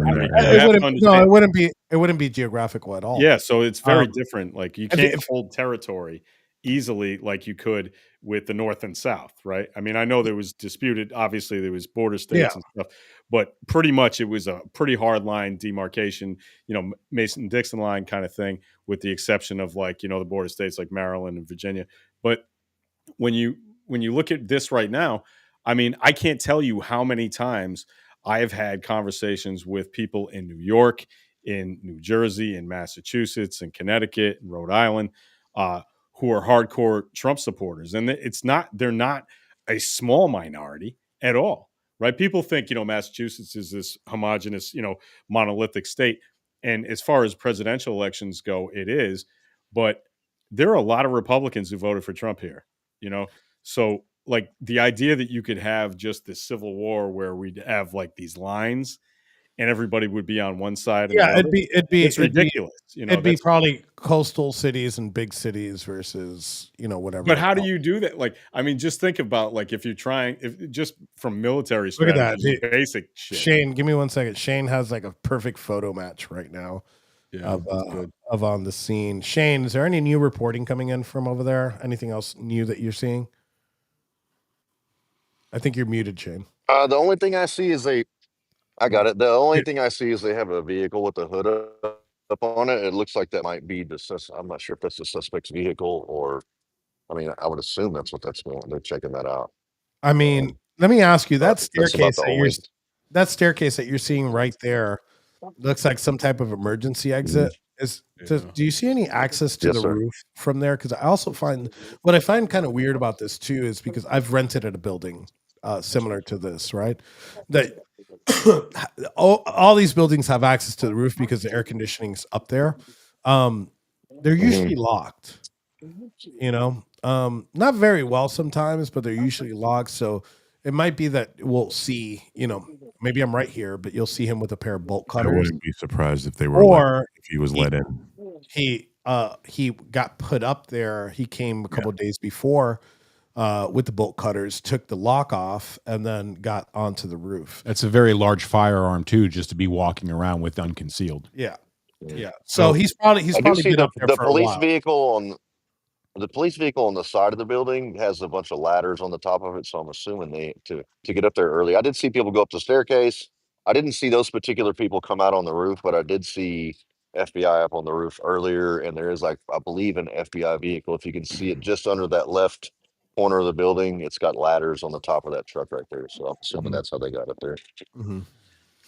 Yeah, So- it's wild. And then to go back to the Civil War thing, right? Obviously, the theoretical Civil War that happens. I'm going to push back on you a little bit, Barry, on that. So, hasn't the left proven that they are violent, and hasn't the left proven that they can mobilize rather quickly when it comes to these things? Oh yeah, I'm not saying it wouldn't be a fucking bloodbath. Any civil war would be, but I don't think that the fundamental, the why would be wrong. I believe that you would have the right fighting to keep their country and their constitution to protect it, and the left would be fighting to destroy it. And I just feel that the why would be so much stronger for the right, that they would, and with the fact that we own most of the guns and know how to use them, and a very small percentage of the left is in that demographic. I think. Don't you think the cities would be absolutely fucking terrible? Don't you think the South thought the exact same thing? That we love the country more and we're trying to preserve tradition more, and they lost anyway. Like, I'm not saying, look, I don't know what would happen because, like I said, you can't compare the Civil War to Civil War II if we have one, because geographically it's just so weird. Like, you'd have like New York City fighting against, I don't know, New York, Buffalo. Like, I mean, like, what is that? How does that work out? Like, I don't even know how. I agree. I mean, that would be everything you're saying is true. That would be the strangest war in the history. Can I interject here? Go ahead, Shane.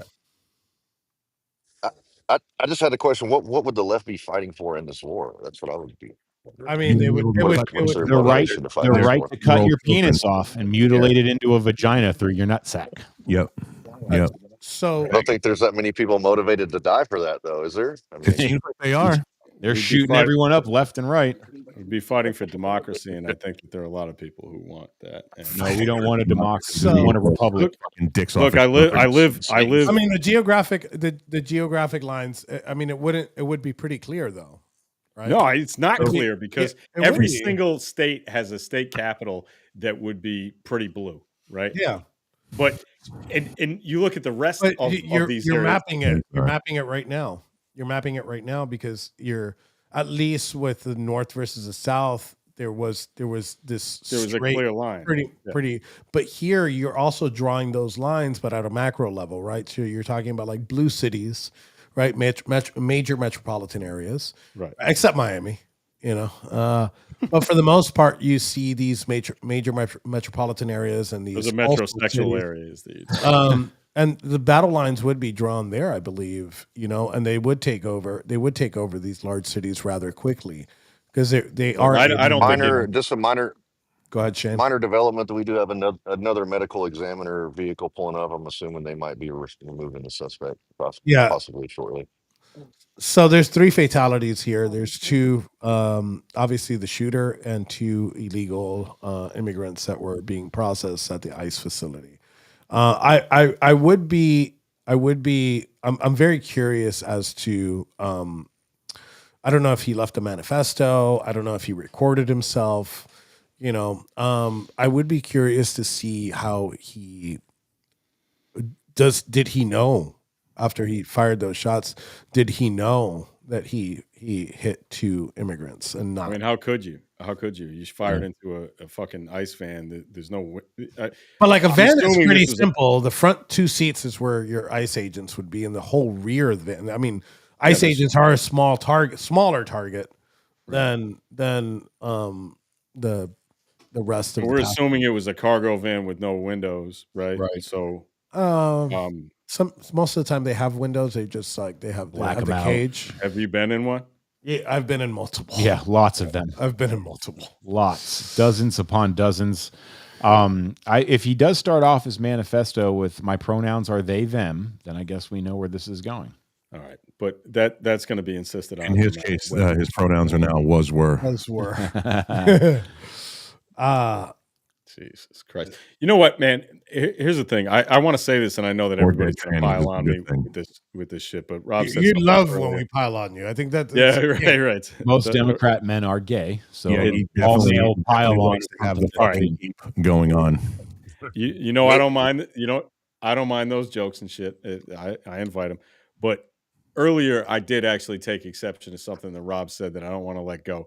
Because he was saying that it doesn't, like these 2 people, like, if they're illegal immigrants, migrants, they got shot and killed, that they don't count. That's not what I said. No, what did you say? Quote me right. Quote me right. If you're going to quote me right. No, I'm giving you the opportunity. Go ahead. Nothing of value was lost. Nothing of value was lost. All right. Quote me right, goddammit. Okay, well, you just did, so I'm saying the same thing because you just paraphrased yourself. You said nothing of value is lost. Those are two human lives. They may have committed a crime coming in the country, but you think it's all right for them to get shot and they don't count. Well, what if they were? You can't call yourself. I hope you don't call yourself a Christian, dude. Well, I hope you don't. Earlier, you just want to bring it back up and no. I'm serious because I think people need to understand. There may not have been people listening earlier. The fact that you think that because somebody came into this country illegally that their life doesn't count, to me is fucking revolting, dude. Well, what if they were that's nasty?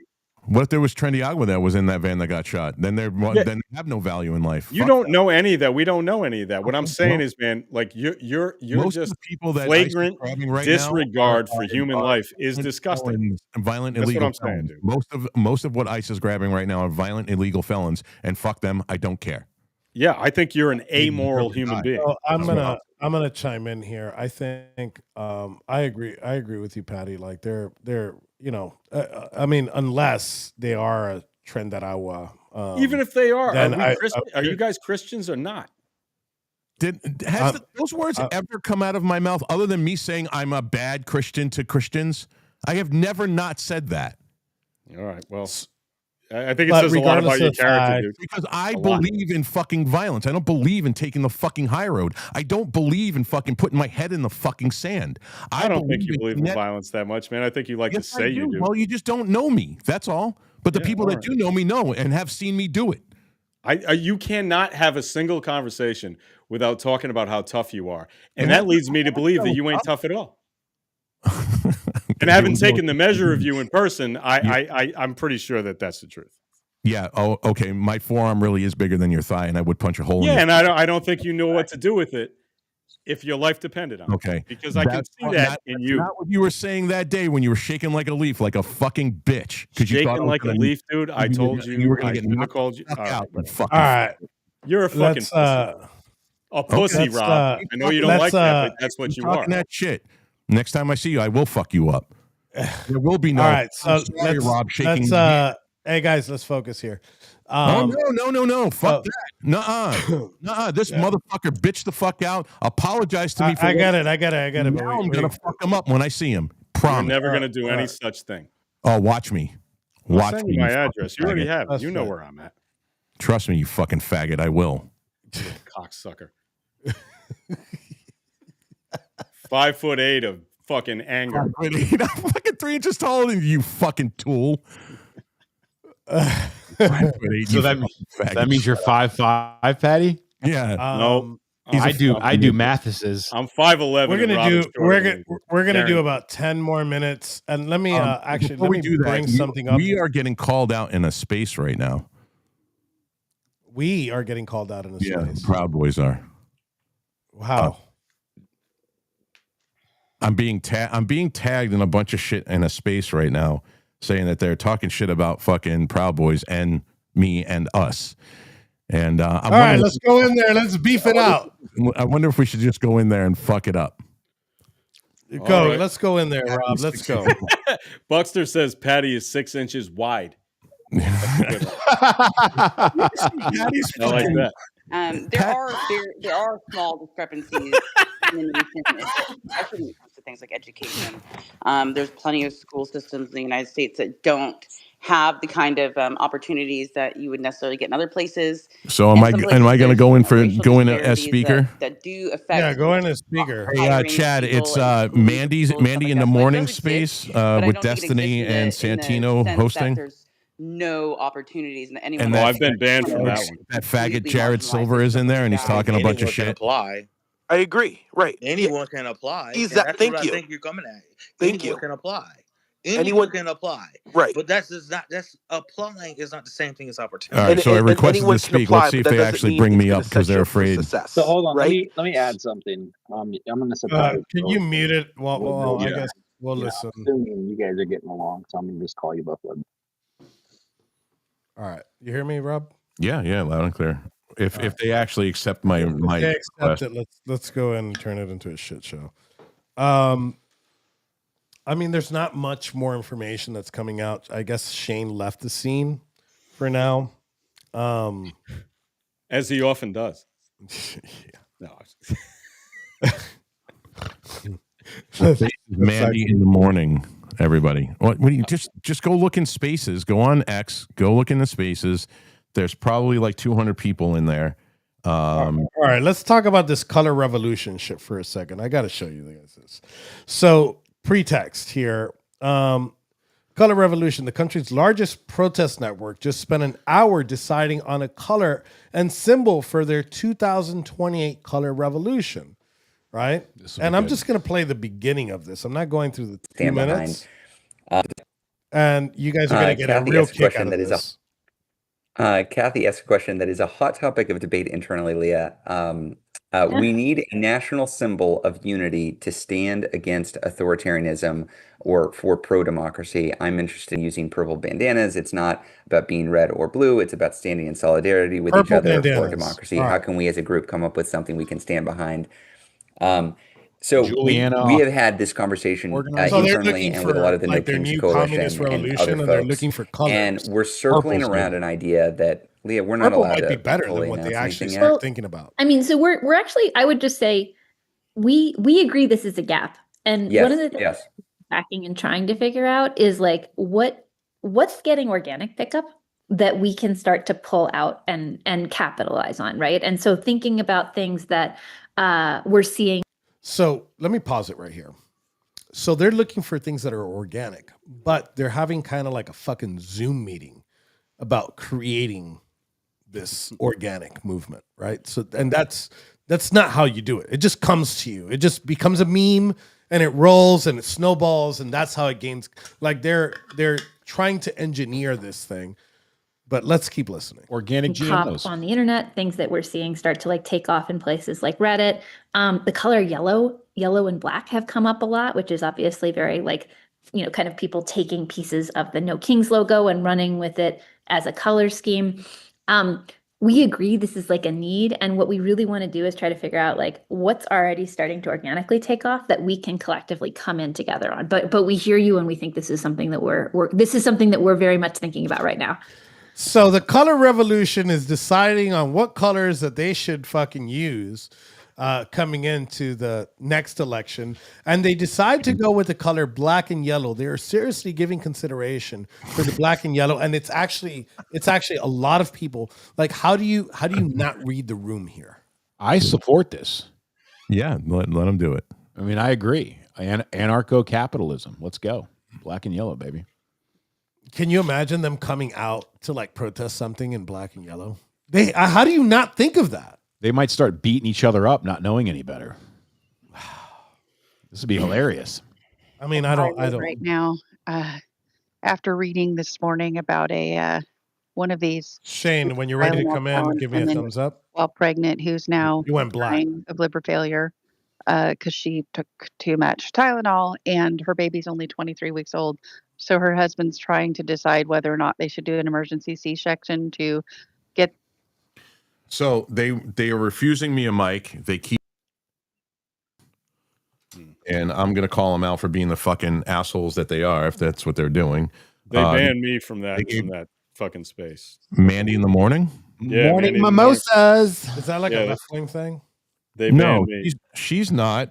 Destiny's not. Santino. Wait, I don't know. Destiny is not a leftist. What Destiny are you talking about? Destiny Resendez.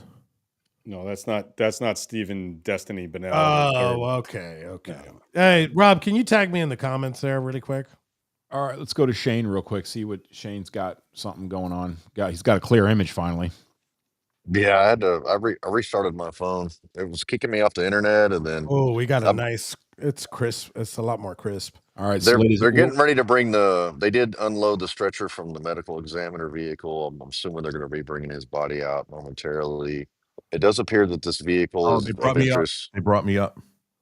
They had about 5 or 6 FBI agents around the vehicle examining it. And There a is a ton of scooter on the overdoses, ground next to it. and even if you can, Hey, So there's a scooter laying next to the car. We're trying to figure out what that has to do with anything, but I'm gonna mute my mic really quick. I'm gonna step out. Rob, take over producing. Sure. Go ahead, Shane. no, I'm assuming they're loading the body up on the stretcher right now, probably, and then they had some new FBI agents come in.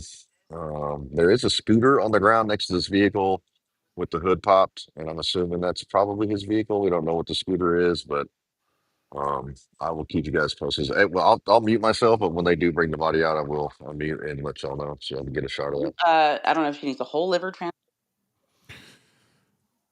I don't need a liver at all. I'm good. This man, I wish your camera was clearer, Shane. No, I can log off and I can get some footage of them bringing the body out and then send it to you guys and you can use it. Yeah, that'd actually be good. Yeah, it'd be much clearer. I mean, you don't have to log off, but I mean, having the live thing, but yeah, having some actual like clear video of it would be good too. Because we'll definitely throw that up for you. All right, I'll jump back on here shortly. All right, thanks, Shane. All right, yeah. I don't know where the hell why is that doing that?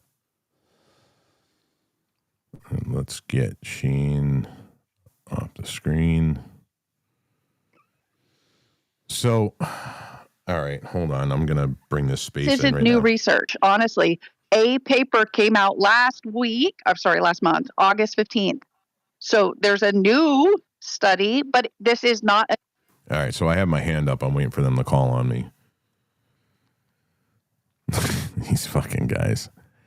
I had all my notifications blow up that they're running their mouths. So I guess we'll go in there. What were they saying? Listen, I'm trying to do a show and everybody blows my shit up, and I'm trying not to like be on my phone while I'm live. People don't seem to understand that we're what were they bitching about? Like they were talking about fucking Proud Boys being fucking domestic terrorists. From what I can see on Mandy in the morning? Yeah. That sounds crazy to me. I mean, I'm not saying this is not true. I'm just like, there's one psychotic gay leftist in there that's running his fucking mouth, and he's a fucking. but it's all right wingers in that space. Like I've been in that space all Jared the is time. not. He's a fucking psychotic fucking faggot, is what he is. Oh, there's the one gay guy in there. That's it. No, But no, no. it's That's not, I'm not talking about Santino. I'm talking about this fucking faggot black kid named Jared. He's a piece of shit. I don't know about that. He's an utter fucking piece of shit. When you listen to him talk, why does everybody freeze? I don't know. Everybody in Enrique's. I'm not frozen. You're not frozen, right? No, I'm not frozen. No. Everybody Enrique else is frozen. All you guys are frozen. I'm not frozen. Move your hand. Yeah, all right. You're not frozen. No, they are. Yeah. I don't know what happened. Miami is fucked. Florida's fucked up. Of course it is. Why wouldn't it be? Florida man frozen on Zoom call. Yeah. So let's remove them from the scene. It's the Rob and Patty show now. No, just me and you, buddy. Yep. So you want to talk about Ukraine? You don't know personally, who has Well- zero effect on your personal life. Oh, hang on. That you would harm the closest thing you have to you. Even potentially, you would risk that. He won't just even to do know that. you died and your He would baby know, of died. He course. won't even know. Sorry. The fuck was I going to say now? Yeah, I mean, dude, Trump did a fucking complete reversal on Ukraine. I know. My video last night, I hope that you guys can watch it because it's only 6 minutes long, so it's not going to take up much of your time. I don't expect you to watch my whole broadcast usually, which would be closer to like 20 to 30 minutes, but I just felt like I just wanted to give a 6-minute diatribe on how this is goddamn ridiculous, right? If you believe in Donald Trump and you believe in what he said when he ran for election this time, and you accept this complete 180, I don't think that you're serious about what you believe. I think you're just kind of in a cult because you'll just do whatever the man says. And I related it to the Gospel of Matthew last night. The Sermon on the Mount, Matthew chapter 7, verses 24 through 27, where he talks about, and most people are familiar, if you were a Christian when you grew up, the idea, the parable where a man builds his house on a rock and another man builds his house on sand. The wise man builds his house on a rock, and when the winds come and the rains come, his house is safe. But the foolish man builds his house on sand, and when those same things happen, his house is destroyed. And the analogy here is that somebody who believes in things, who has rock solid principles, builds his house on the rock. And people who have no principles build their houses on sand, and therefore whichever way the wind blows is where they go, right? Now, I know you, Rob, we have our differences and we have our beefs, and that's probably going to come to a horrible end. But the situation, but I know that you believe in what you believe in. Yeah. And I don't think you built your house on a rock. Now, I may disagree with that rock. I may think that rock is stupid, right? And you think mine is stupid. But you don't waver, and I don't waver, right? Right. These motherfuckers like Donald Trump, they built their house on sand because you cannot say, I think that Zelensky's responsible for the start of the war and we shouldn't fund him anymore, and then come into office and fund him and eventually say, I think that Putin's wrong and Zelensky should be able to win this war.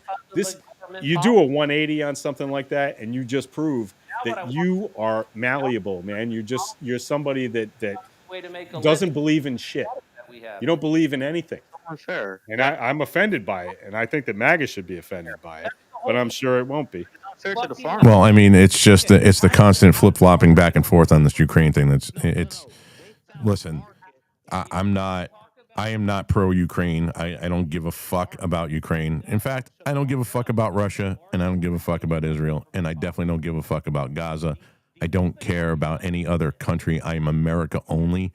But the thing is when you're running on a platform and then you go do a complete 180 on what you're running on, I have a problem with that. And as somebody who voted for him 3 times, I should be able to call him out when he goes back on one of his campaign promises. We don't need to be funding Ukraine. We don't need to keep perpetuating this fucking war over there. Ukraine is going to lose, and I don't give a fuck if they do or not. I want him to focus on America and America only. Fix the fucking problems here first before we do anything else anywhere else in the fucking world. Sure, but he ain't All doing right. it. Fucking ask. All right, I'm back. Power was out for a second. Barry was on a laptop. That's why you were able to see him. But for the most part, hey, fuck, I gotta bring this back up on the screen. Anything new happen? Where's Shane at? Shane is taking video of the coroner, the medical examiner, and he's going to send us that video so that we can play the video. He's going to get a clear video, and then he's going to come back on. Okay. So instead of it being all pixelated. Okay, perfect. And talking about something that was on the news just yesterday. Was it yesterday? The Tylenol thing? Yeah. Oh, dude. So do you think this guy took Tylenol to fix that severe headache he probably has right now? Yeah, I got to get up. Hold on. Or does he refuse to take Tylenol? I mean, that's grim. This is, I think this raises a very legitimate question we should be asking. What's that? Did Tylenol cause this to happen? Big Pharma. Big Pharma's responsible. Yes, I don't know. Santino, did you reproduce? Hey, so I jumped into the Even space. Tylenol don't take our product while you're fucking pregnant. We've known this for years. I mean, even since my first child, dude. Back in the Stone Age, you don't take Tylenol when you're fucking pregnant. And Rob didn't. Rob didn't take Tylenol. No, I didn't. Pregnant. And we understand that, and that's a Well, good choice on his part. There's a tweet from Tylenol From 2017. From 2017. I'm gonna bring. Can we play the video of Trump trying to say acetaminophen? Like, can we do that? Come on, that was outright fucking hilarious. Because if anybody other than Trump said that, it would just be all day long, every day on the news. Like, like I don't even know what he said. Rob, So your argument is Bobby Blunt's goes fucking That was hog funny. on Rob. Hey, listen, I put the fucking comment on the screen because I thought it was pretty fucking funny. It is funny. That's good. That's good. Oh my god. Why are they ignoring the fact that what is Buckster is obsessed with with how much. Hey man, when you're like when you're in your 40s and somebody accuses you of being skinny, it's not an insult. It really isn't. Like, you fat motherfuckers can kiss my skinny, hairy, white Irish ass. Like, I might have to start taking Ozempic myself. I'm getting. man, I've seen that video of you getting hauled out of your house in Miami. Why do you think That fucking bowling ball in your stomach, man? Like, everyone knows this. That voice. Fuck out of here with that. or act like women? No. I'm a lot thinner than I was at that point, but I still have to fucking use some of the fucking years in the federal pen will do that to you. Eating fucking white rice ramen and all that fucking bullshit. Oh god. Could you sneak? I want to ask you a real question about jail.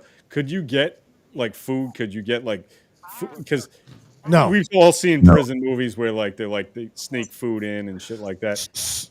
So In here's the prison wallet. you get like prison food with Got a little flavor to it. pretty much slop, and then your commissary is basically you're eating out of a gas station, Right. right? Because that's all they serve. Like, But you could never get someone to ramen. sneak in like a fucking Big Mac or some shit. It happens. It happens. In transit, the marshals would stop me by Chick-fil-A. In And Can- shout out Pencil to with a beer gut.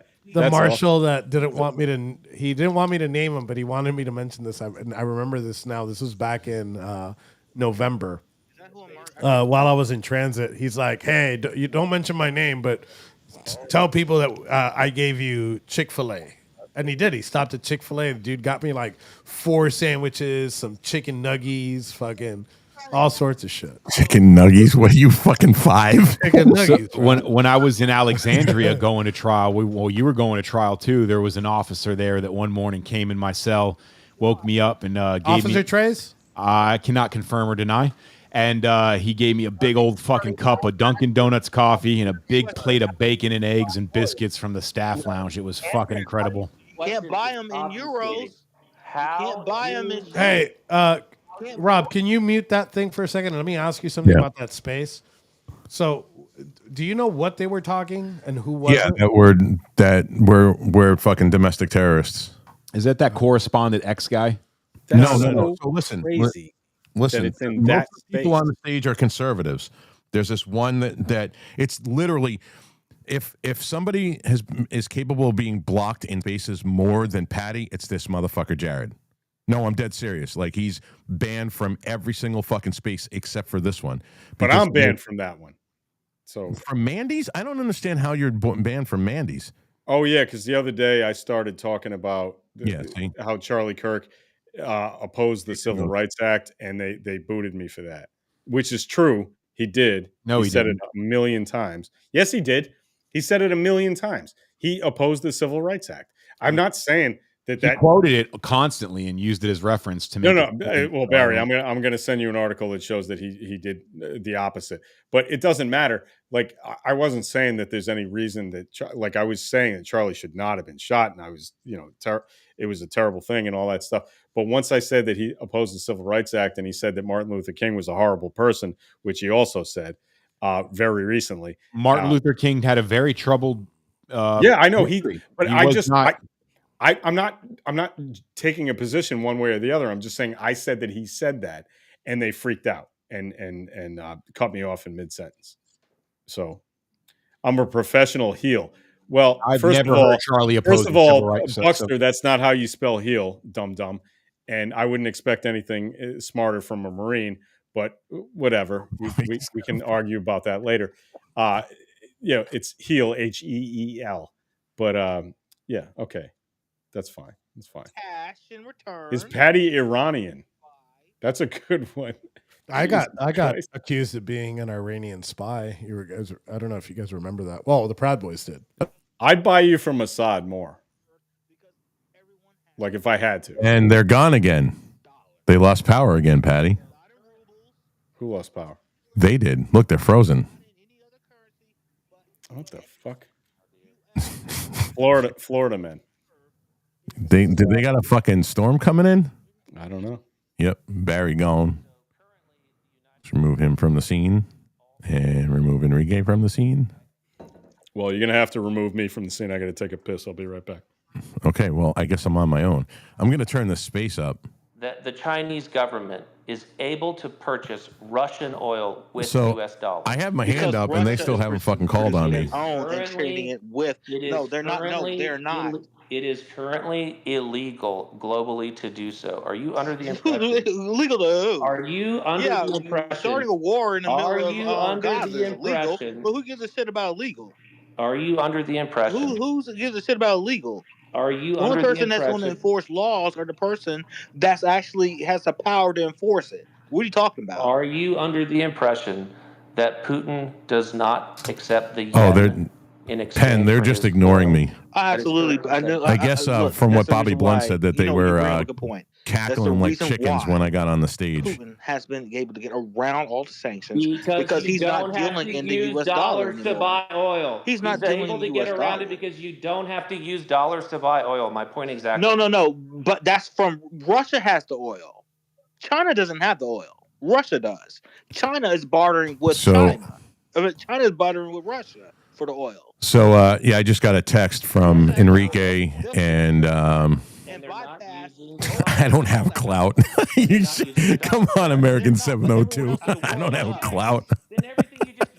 Thank you for thinking that, though. I appreciate it. No, I really don't. And if I do, I don't want it. I really don't.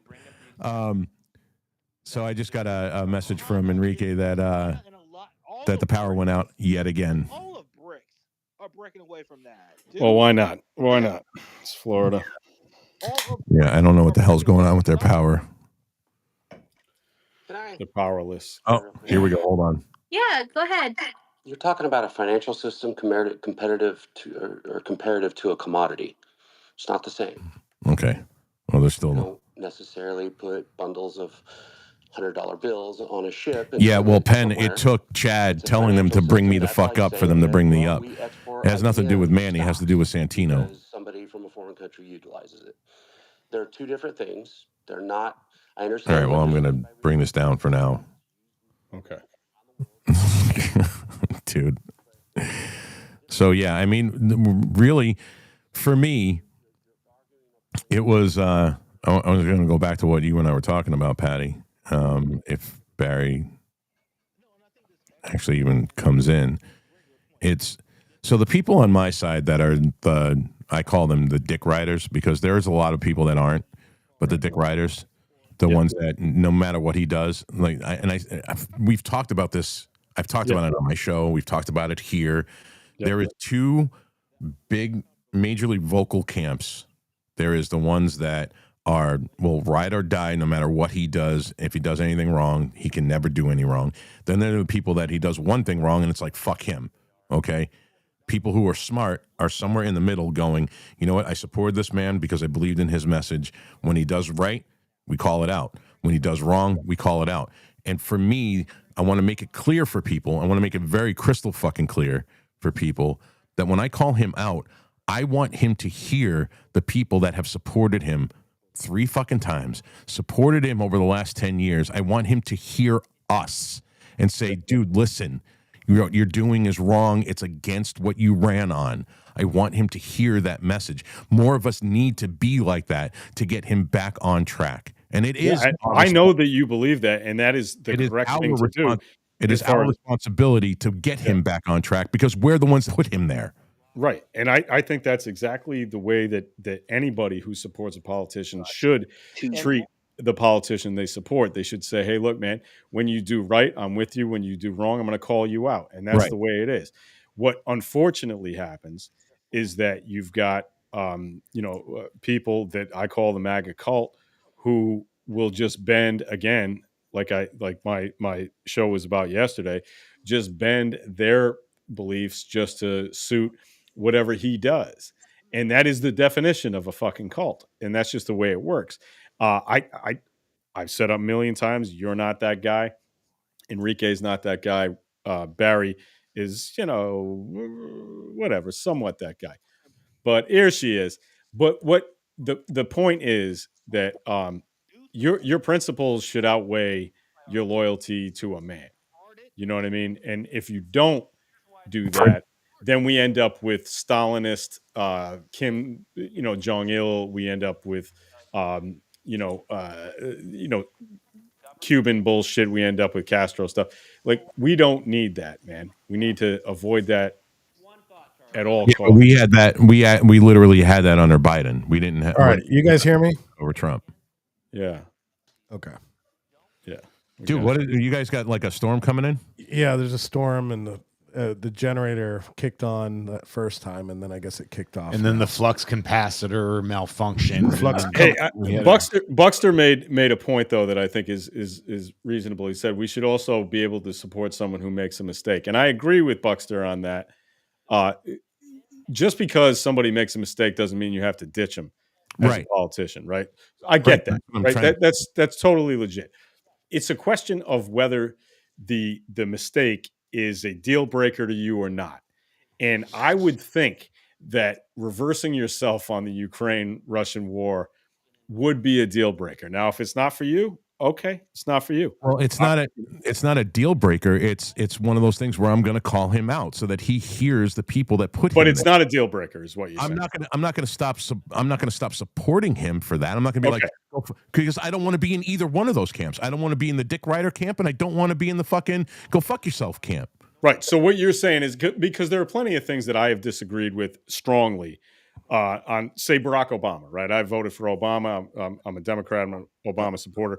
Damn. He did a couple of things that I thought were fucking really goddamn stupid, but they weren't necessarily deal breakers for me. I was like, look, I'm disappointed. I'm pissed off about this, but I still support the guy. I can get that. So I understand you're saying that the reversal on the Ukraine war is one of those things, right? Where you can still support the man, but you're pissed off. Yeah. Fair enough? Yeah, absolutely. Okay. I get that. All right. Is there anything that I voted for him to end the war in 24 hours, even though I wasn't stupid enough to believe that it would end in 24 hours. Like I wasn't dumb enough, but we're now 9 months in and it's only escalating. So it's not where I wanted to be, me personally. But also at the same time, for me, bro, I don't even care. Like, I don't care what happens in Russia. I don't care what happens in the Ukraine. I care about this country and only this country. And I'm not seeing. But what happens in Russia and Ukraine does affect us, man. It You doesn't have understand? to. We don't live in a vacuum. We can't isolate ourselves. This is We should. Well, we It's- can't anymore. we're We, fixed. 300 It's- years ago, we could do that. Maybe 200 years ago, we could No. do that. We can't now. Our economy is based too much on. Look, people say I don't like globalism and whatnot. Okay, fine, but globalism is here and it has existed for a long time. And whether you like it or not, it's like trying to deny gravity. I would like to fly, but I can't because gravity. Like fucking, this is just the way the world is now. And if you want to just sit here and ignore it, or you want to build your own fake world that doesn't exist in the global world, you're just going to get screwed, man. Like, this is not the way the world works. Whether we like it or we don't, we live in a global economy, and that's just the way it is. There's a lot of options. Not to right? interrupt, There's a ton of not to options. interrupt, but we do have some hands up that have been waiting patiently. So let's go to Elder, please, and let's go to Miss Positive. Go ahead, Elder. I just wanted them to jump in. Thank you. Go ahead, Elder. Hey, Sandeep. What about my fucking hand? I'm doing okay. All right. Lower that a little bit. Yeah. So, I think we've gotten as far as we're gonna get right now with this show, because I mean, now the only thing left is to see if he has a manifesto or he has statements or to release anything else from his social media channels. As far as this topic goes, I think we've pretty much covered everything that we're going to cover today. Do you guys have any more comments on this? Any final thoughts? Rob? I truly believe in my heart there's a war coming, and like a real one, and they can't just keep fucking shooting people and think that they're going to get away with it. Well, if there is a war coming, you know you're responsible for helping Patty get out of the war zone. Yeah, I'll 'Cause give you're you the closest one. Probably not going to happen. Patty, any last thoughts? It's nothing on the Civil War, but I would like to say that I thought Erica Kirk's speech when she talked about Charlie's death was pretty fucking inspirational, and the fact that she was able to extend that sort of Christian grace where she forgave the psychopath and the scumbag murderer who shot her husband and the father of her two young children was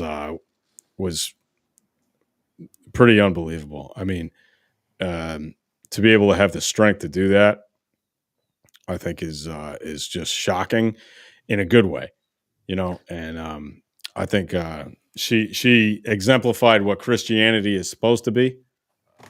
And I was just I was impressed by it completely. So I think good on Erica Kirk, and I hope everything works out for her family going forward. What I find surprising is I was expecting that to go a different way. I was wasn't. expecting in the beginning of the conversation for him to say something. In fact, I'm giving Patty more credit than you are. Holy shit! Yeah, I mean, okay, those were kind words, Patty. Really. No, it honestly choked me up, man, and that's man. Just watch the speech if you haven't seen it. You should watch it. Okay, Barry. Yeah, it's hard to not be begrudging against the left and the rhetoric that we've heard for a long time. We've been called terrorists and Nazis and bigots and racists, and I mean every name under the book. And then we watch and we see the radical side of the Democrats behave in a way in which they're accusing us of, and this is continuing to play out. It wasn't a Democrat that assassinated Charlie Kirk. It was far leftist ideology that paints people in a very nefarious light, and it was the left's ideology that assassinated Charlie Kirk. And that's something to be considered. So, with that, that's about That's all I need to say. So don't be picking on Kentucky now. They're calling on me right now. All right. You're in Kentucky. You have something. Lower it a second. I'll join you on that space. I'm gonna give my thoughts. We should let the people fucking listen to this too. Yeah, that's fine. But let me say my talk to them. Yeah, I get it. But mute a second so I could say my final thoughts on it, and then I want to say what me and Barry are doing now. So in the case of these assassinations today in the morning, whether whether he missed his target or whatnot, there was 2 lives that were tragically lost. That could have been avoided multiple times, right? Having an open border policy is not helpful to anybody, including these 2 individuals. I don't know if these were MS-13 members. I don't know if they were just people that came to work or whatnot. But regardless of the fact, like these things are completely avoidable. And if we don't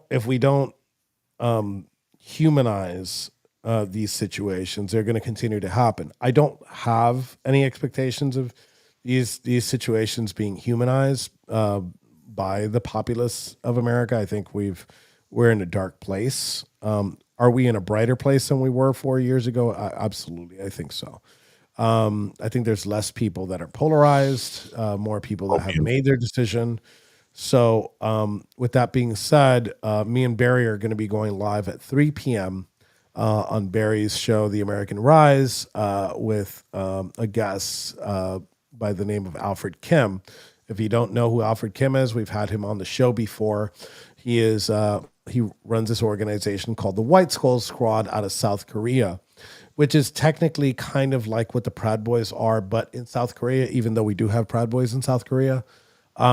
He has a lot of new insight on the Hyundai plant where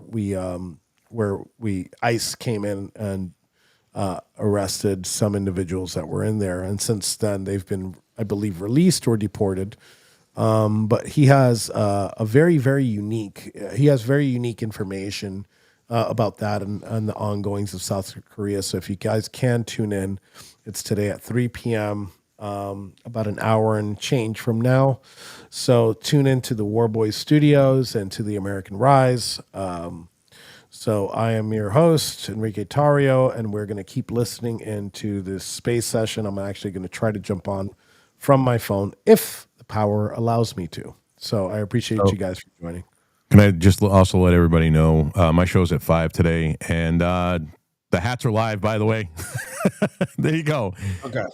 Barry and Enrique did a fucking great job on these fucking hats. They're awesome. If you want them, go get them. Yeah, and I'm about to launch the anti-Antifa shirts. Yes. Two new shirts that are coming out. Where's my fucking light box? And some more War Boys, and I am going to get on your light box right now when I get off of this. Go ahead. Max got the joke. Max got it. Go ahead, Patriot, and we are going to wrap things up.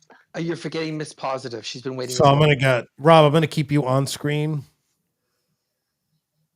Can I just? It's great discussion. I need to yield to Rob. I know somebody, one of the ICE agents there. He could have been killed. Enrique, if you think can this you? isn't Antifa, is just Well, you're not going to be somebody able to dressed up talk in if you're off little screen. You're only in the green room. Please Yeah, but I'm going to talk from my phone because I got some stuff to do around the office. They're not. There's no room on the stage right now. So, okay. Hi guys. Hi Mandy. What's going on? I'll go ahead and drop down real quick.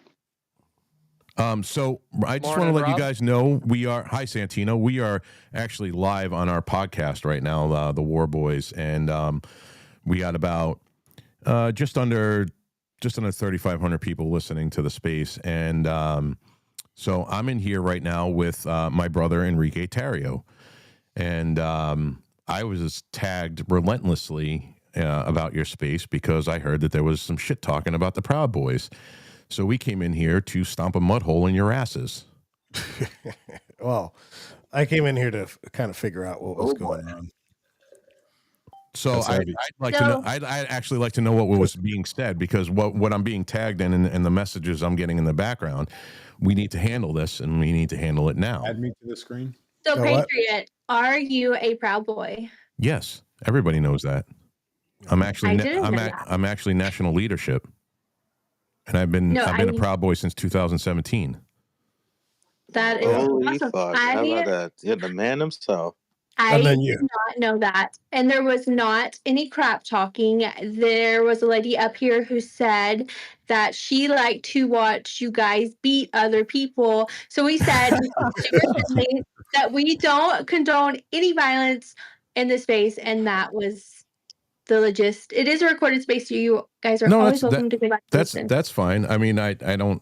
I'm surprised that you don't know, but I mean, I am on the War Boys Network, owned by Enrique Tarrio. 22 years in prison for being in a hotel room, not being at J6 and not planning anything, and so I think there's only one dude that's in the studio that is one of our podcasters that isn't a Proud Boy. Yeah. So I had no idea, and you've been in these spaces before, so I actually have some questions for you if you have time. And Enrique can hear you too, so he's here. I'm here. Can they hear me? Yeah, they can hear you. Okay.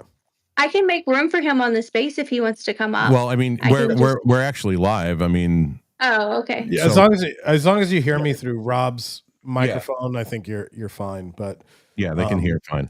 But go ahead. Go ahead with your question. So exactly what does the Proud Boy stand for? We had someone ask us if we supported the Proud Boys, and everyone up here said we don't know any Proud Boys. So I think this is a great time. This is a great time to make your cause known. What do you stand for, Patriot? So to tell you what we stand for, what the Proud Boys stand for, it's not a very focused group. So like if you have like a pro-life group, you know what you're going to get because that's what they're about. We're a broad spectrum of patriots and conservatives. But basically, if I were to sum up what we're about, it's about making better men. And how do you make better men? You make better brothers, better husbands, better neighbors. We're anti what's that? I always call it tranny time story hour. What's it called? Drag queen story hour. So we go protest that. And then as to your point to violence, look, we don't condone violence, right? But justified violence, right, in the act of self-defense is always okay. I think defending yourself, and which is what we've done for those years, for the 10 years that we've been an organization, is we defended Trump supporters at Trump events or conservative events and defended ourselves. So we get a bad rap for violence, which is technically true, but it's always in a self-defense posture. We don't go to their side. We don't go protest. That's another thing that people don't understand. We don't go protest anything. Like, we're not going to go protest like a bunch of leftists that are on the street. They'll come to us, right? So that's usually the case. They come to our shit. Exactly. Our parties are pretty fucking are pretty. let me not use that word, but our parties are pretty fucking live, and their parties suck. Therefore, we don't go there. I don't expect. We have about 45,000 members globally, and 35,000 of them are based here in the United States. I don't expect everybody to get along with every one of my guys. I don't even get along with every single one of my guys. Yeah, fuck you. But I will tell you that. Our reputation speaks for itself. So the difference is what Enrique's saying is we're not pro-violent, but we're not afraid of it, like most men are nowadays. Nobody punches back anymore. I am not going to sit there and allow an 80-year-old man who's pushing his 80-year-old wife across the street in a wheelchair to get beat up by BLM or Antifa. I'm not going to allow that shit to happen in my presence. And I'm not afraid of violence. I'm not afraid of hurting somebody. I'm not afraid to watching blood on the fucking street if you're touching people that you should not be touching just because they're wearing a MAGA hat.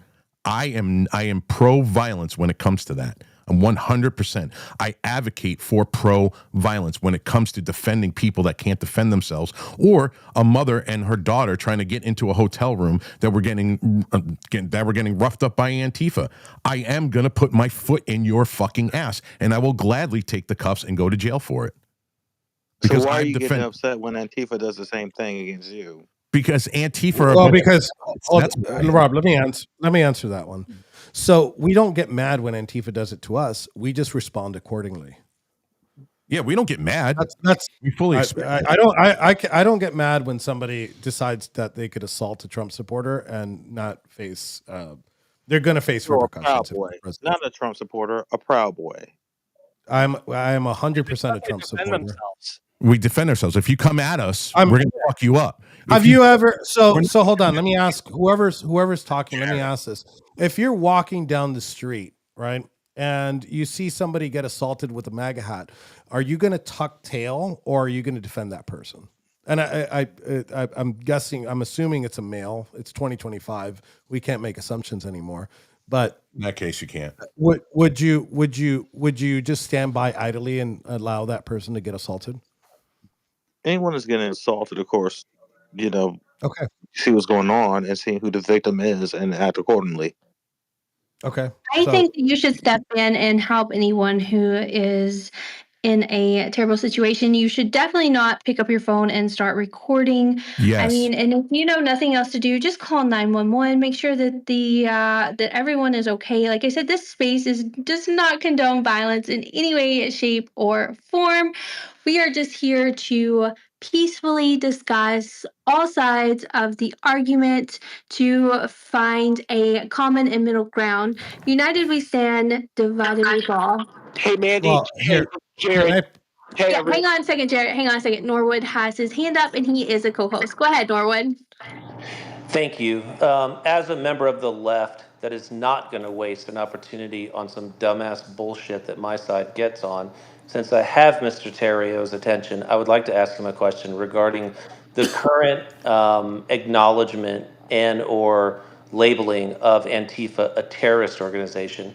Given what you and your organization has gone through when the eye of the federal government was placed on it and you had Lady Liberty's attention and the way that you were treated, what are your genuine thoughts in terms of the federal government classifying a domestic organization of any kind a terrorist organization? And how do you feel about the labeling of Antifa as such moving forward? So can they hear me? Yeah, they can hear you. Go ahead. So my views on this is a little bit more nuanced.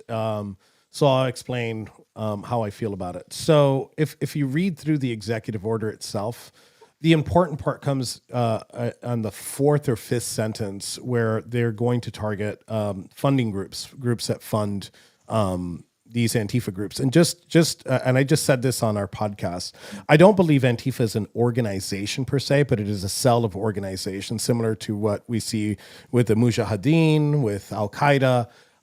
They don't communicate and they don't have a centralized structure. And that's the point. I do think that a lot of these leftist groups are domestic terrorists.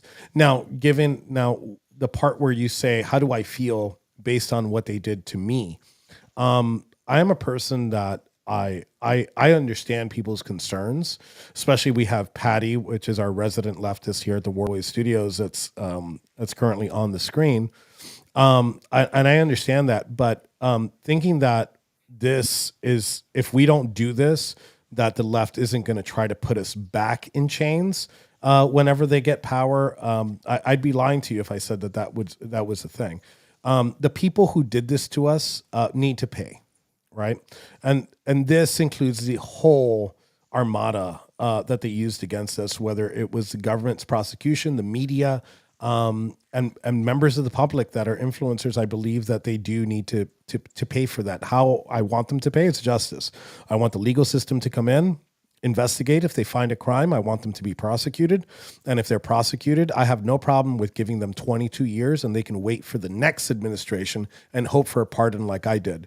Because when you put a person in a concrete coffin and tell them that they're going to be there for the rest of their fucking life, okay, things inside of you change. I might not be the most objective person when it comes to this subject. I want my enemies in chains. Okay. I want my enemies in chains. I want the people who did this, who have violated the Constitution as much as they did, to face consequences. And the only way that we're going to be able to reach true equality in this country, and equality is a false god, is if we use the levers of justice as were used against us. Let's not pretend that this is not a team sport. This has become a team sport, and it will forever be a team sport. Okay. To those of you that I've been doing this since 2004. The first time I got involved in politics was during the second George Bush administration. I was knocking on doors for George Bush. Do I regret that now? Absolutely, I do regret that. But let's not pretend that American politics crashed. The space just crashed. Okay, good. It knocked me out of the space. Hold on, let me get back into the space. Give me 2 seconds. Actually, while we're on here, I'm going to show a video. I'm going to show. Did you say go ahead, Chad? I'm sorry. I'm going to show a video right now of that Shane got on scene. It's about 1 minute and 41 seconds long. Rob, can you mute that space really quick? Yep, I just did.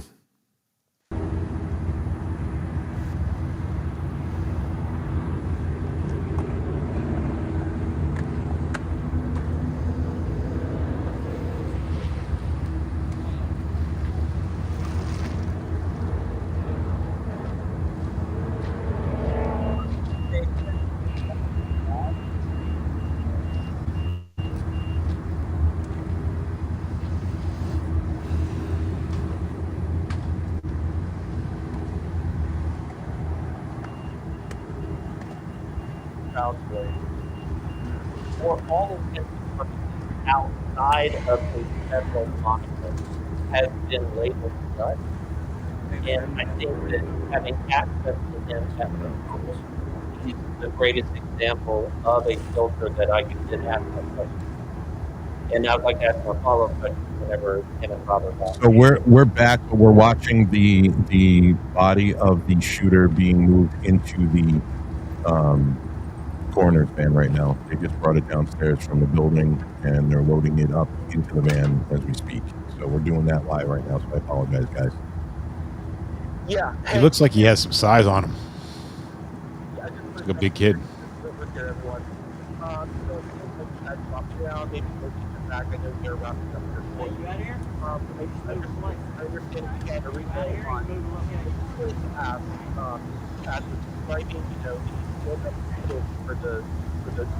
Or whatever. So he issued an apology for Enrique. 2 year sentence came down. So I just wanted to know from his own words of why he issued that apology, and does he regret that? Because it doesn't sound like, as we were hearing everyone in the space, it doesn't sound like, it's a component of the Proud Boys to issue an apology for his actions. So why did he feel the need to issue that an apology as a grown man? Wait, okay, so I caught the tail end of this. Jared's saying that you apologize for your actions on January. I did not apologize for my actions. If you read my entire sentencing allocution, I said I'm sorry. You do. That's funny because I just read it yesterday to the Washington Post. If you read it through, and I said I am sorry for what happened that day on January 6th, and that day shouldn't have happened. Right, I'm ashamed it happened, as a matter of fact. But if you read on page, I believe it's page 97. If you read on page 97, I finish off by saying, "But I had nothing to do. I had nothing to do with what happened there that day." And the reason why I know, for one, because I read it yesterday. I wrote that. I took a whole week to write that. If you're not familiar how allocutions work at sentencing, right? I cannot, under any circumstances, if I am going to appeal, especially if I'm innocent of these charges, I'm pardoned right now. I have no reason. If I plan to storm the U.S. Capitol, if I were to say it right now, I would receive no consequences. But if I were to tell you that I plan to storm the Capitol, I'd be lying to you.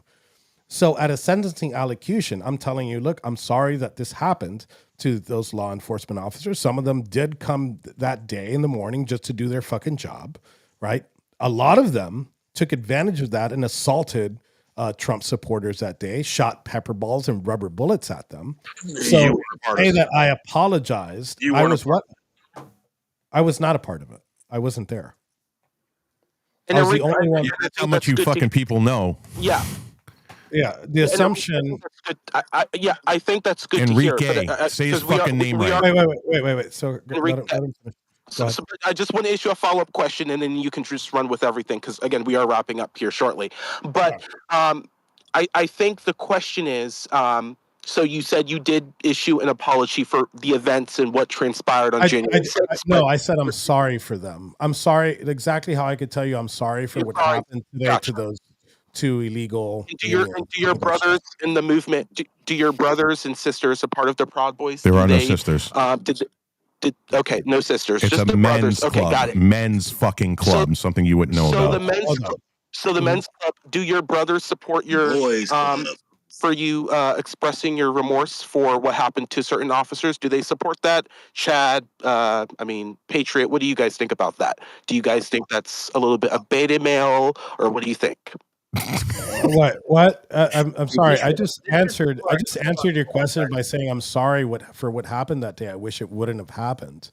I haven't changed my position since January 6th. As a matter of fact, I did a bunch of interviews on January 6th in the evening. Promote violence. I promote justified violence and self-defense. Yes, I do. I think justified violence is righteous. Guys, good to hear. This is Yes. this is exactly the problem with the argument from my side of the aisle.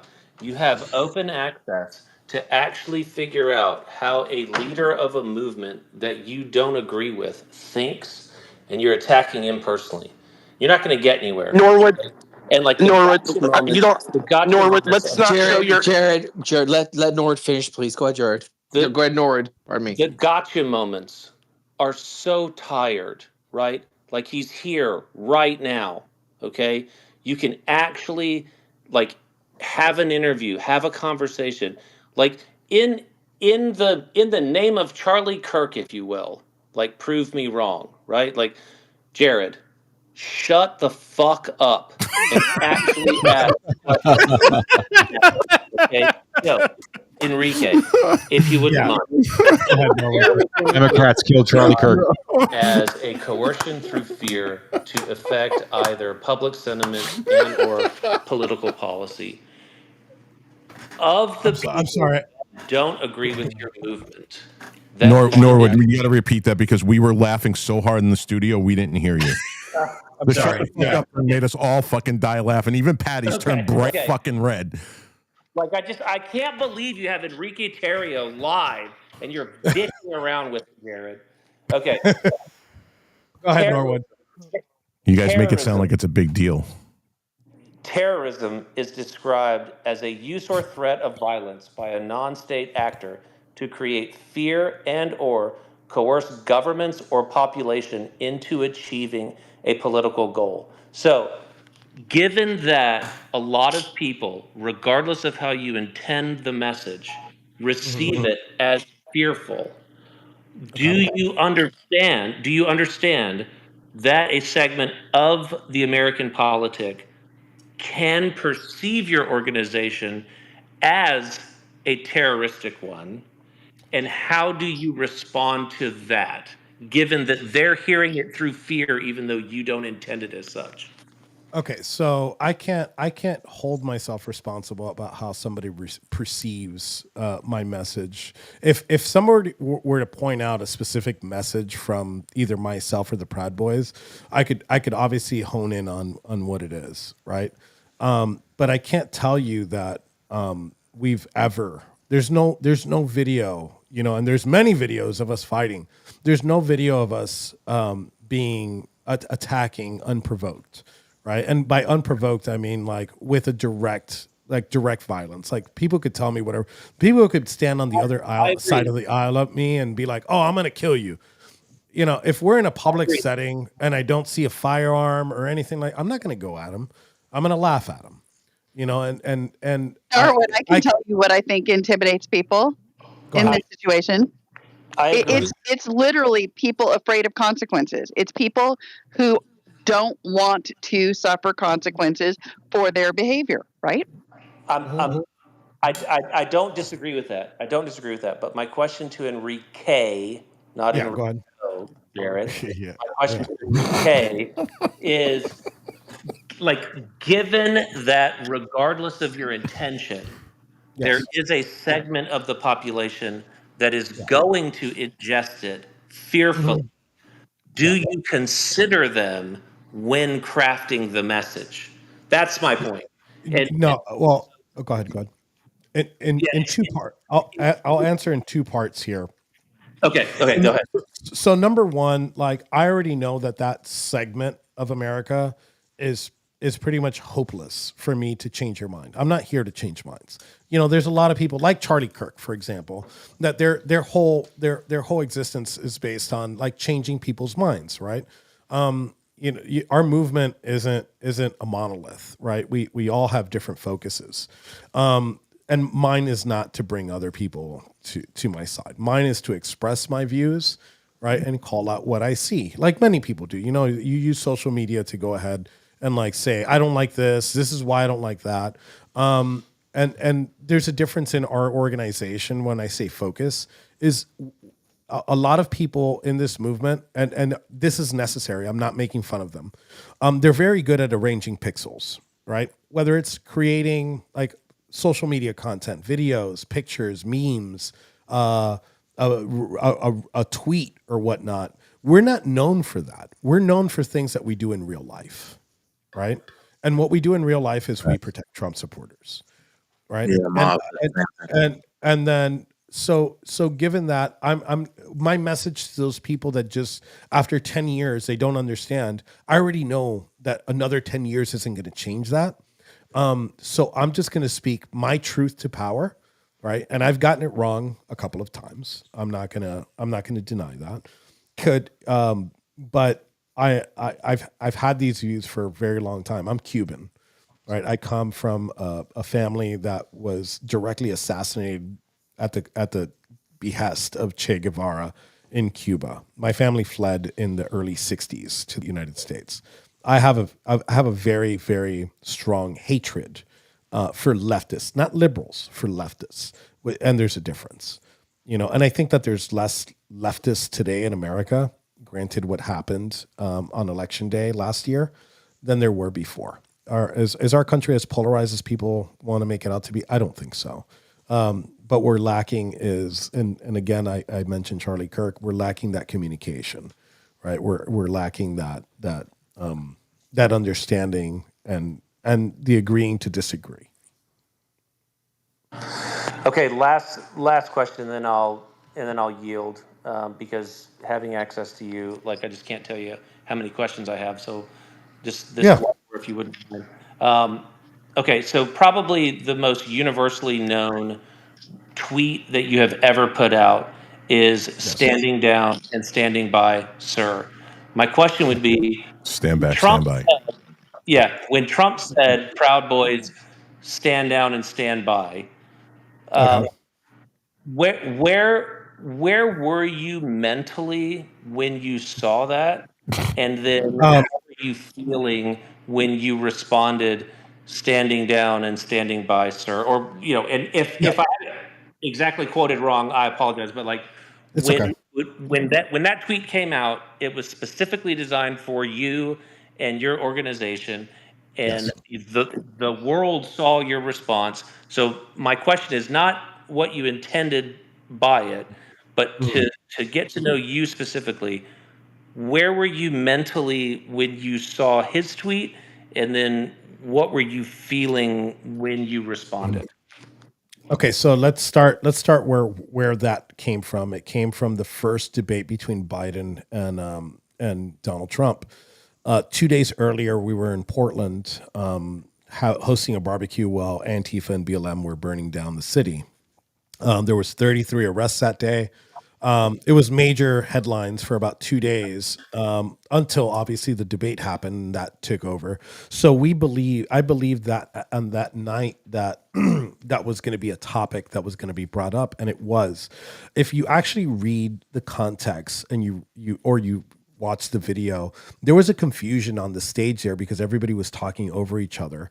And Chris Wallace asked Donald Trump specifically to disavow white supremacist organizations and militias, right? And Donald Trump didn't want to do like anything generally, right? And he goes, "Well, name them."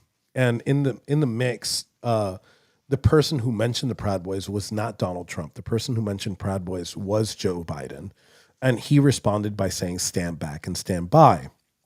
I had just come from a 5-day trip to Portland. I was dead tired. I was with my family. I was actually falling asleep because the debate was honestly a snore fest up until that point. It was. And when I heard it, um, immediately I already knew that my life was going to change because we were already pretty mainstream at that point, but this gave us like a world stage. What I took from the stand back, stand by message that Donald Trump said is, stand back, right? Because tensions were pretty hot at the time, and stand by him. And we have. I've stood by the president even before the escalator descent in 2016. He was planning a run in not only in 2012, but in 2000. I actually have the original Trump 2000 pins, and I supported Donald Trump for president for a long time. So we did stand by him. And my tweet, it's actually a parlay because it was on Parler because I was banned on Twitter at the time. Was reflective of that, like standing back and standing by, sir. He had just said that on the national stage. He put us pretty much on the map at that point. And, I was celebrating. I was celebrating our mention in the debate. He didn't refuse to disavow. I don't know why he would disavow militias, and he didn't. But regardless of the fact, I thought it was a very confusing question for the president at the time, and there was a lot of commotion. So I'd encourage you to go ahead and go through those. It's about a 45-second clip of that debate and take a look at everything that was going on at the same time. The good thing is that they had all three of them on the screen at the same time. The Fox News feed did, at least.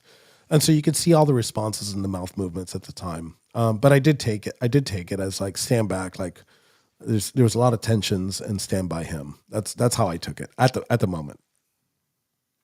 Can you understand how some people read your response as standing by, sir, meaning like the walkie-talkie communication breaks and I'm waiting for further orders? Even though No. I can completely understand how your contention is that it was to stand next to me, can you see how anyone I, and I, or a certain segment of the population could see it as standing by, sir, meaning I'm awaiting orders?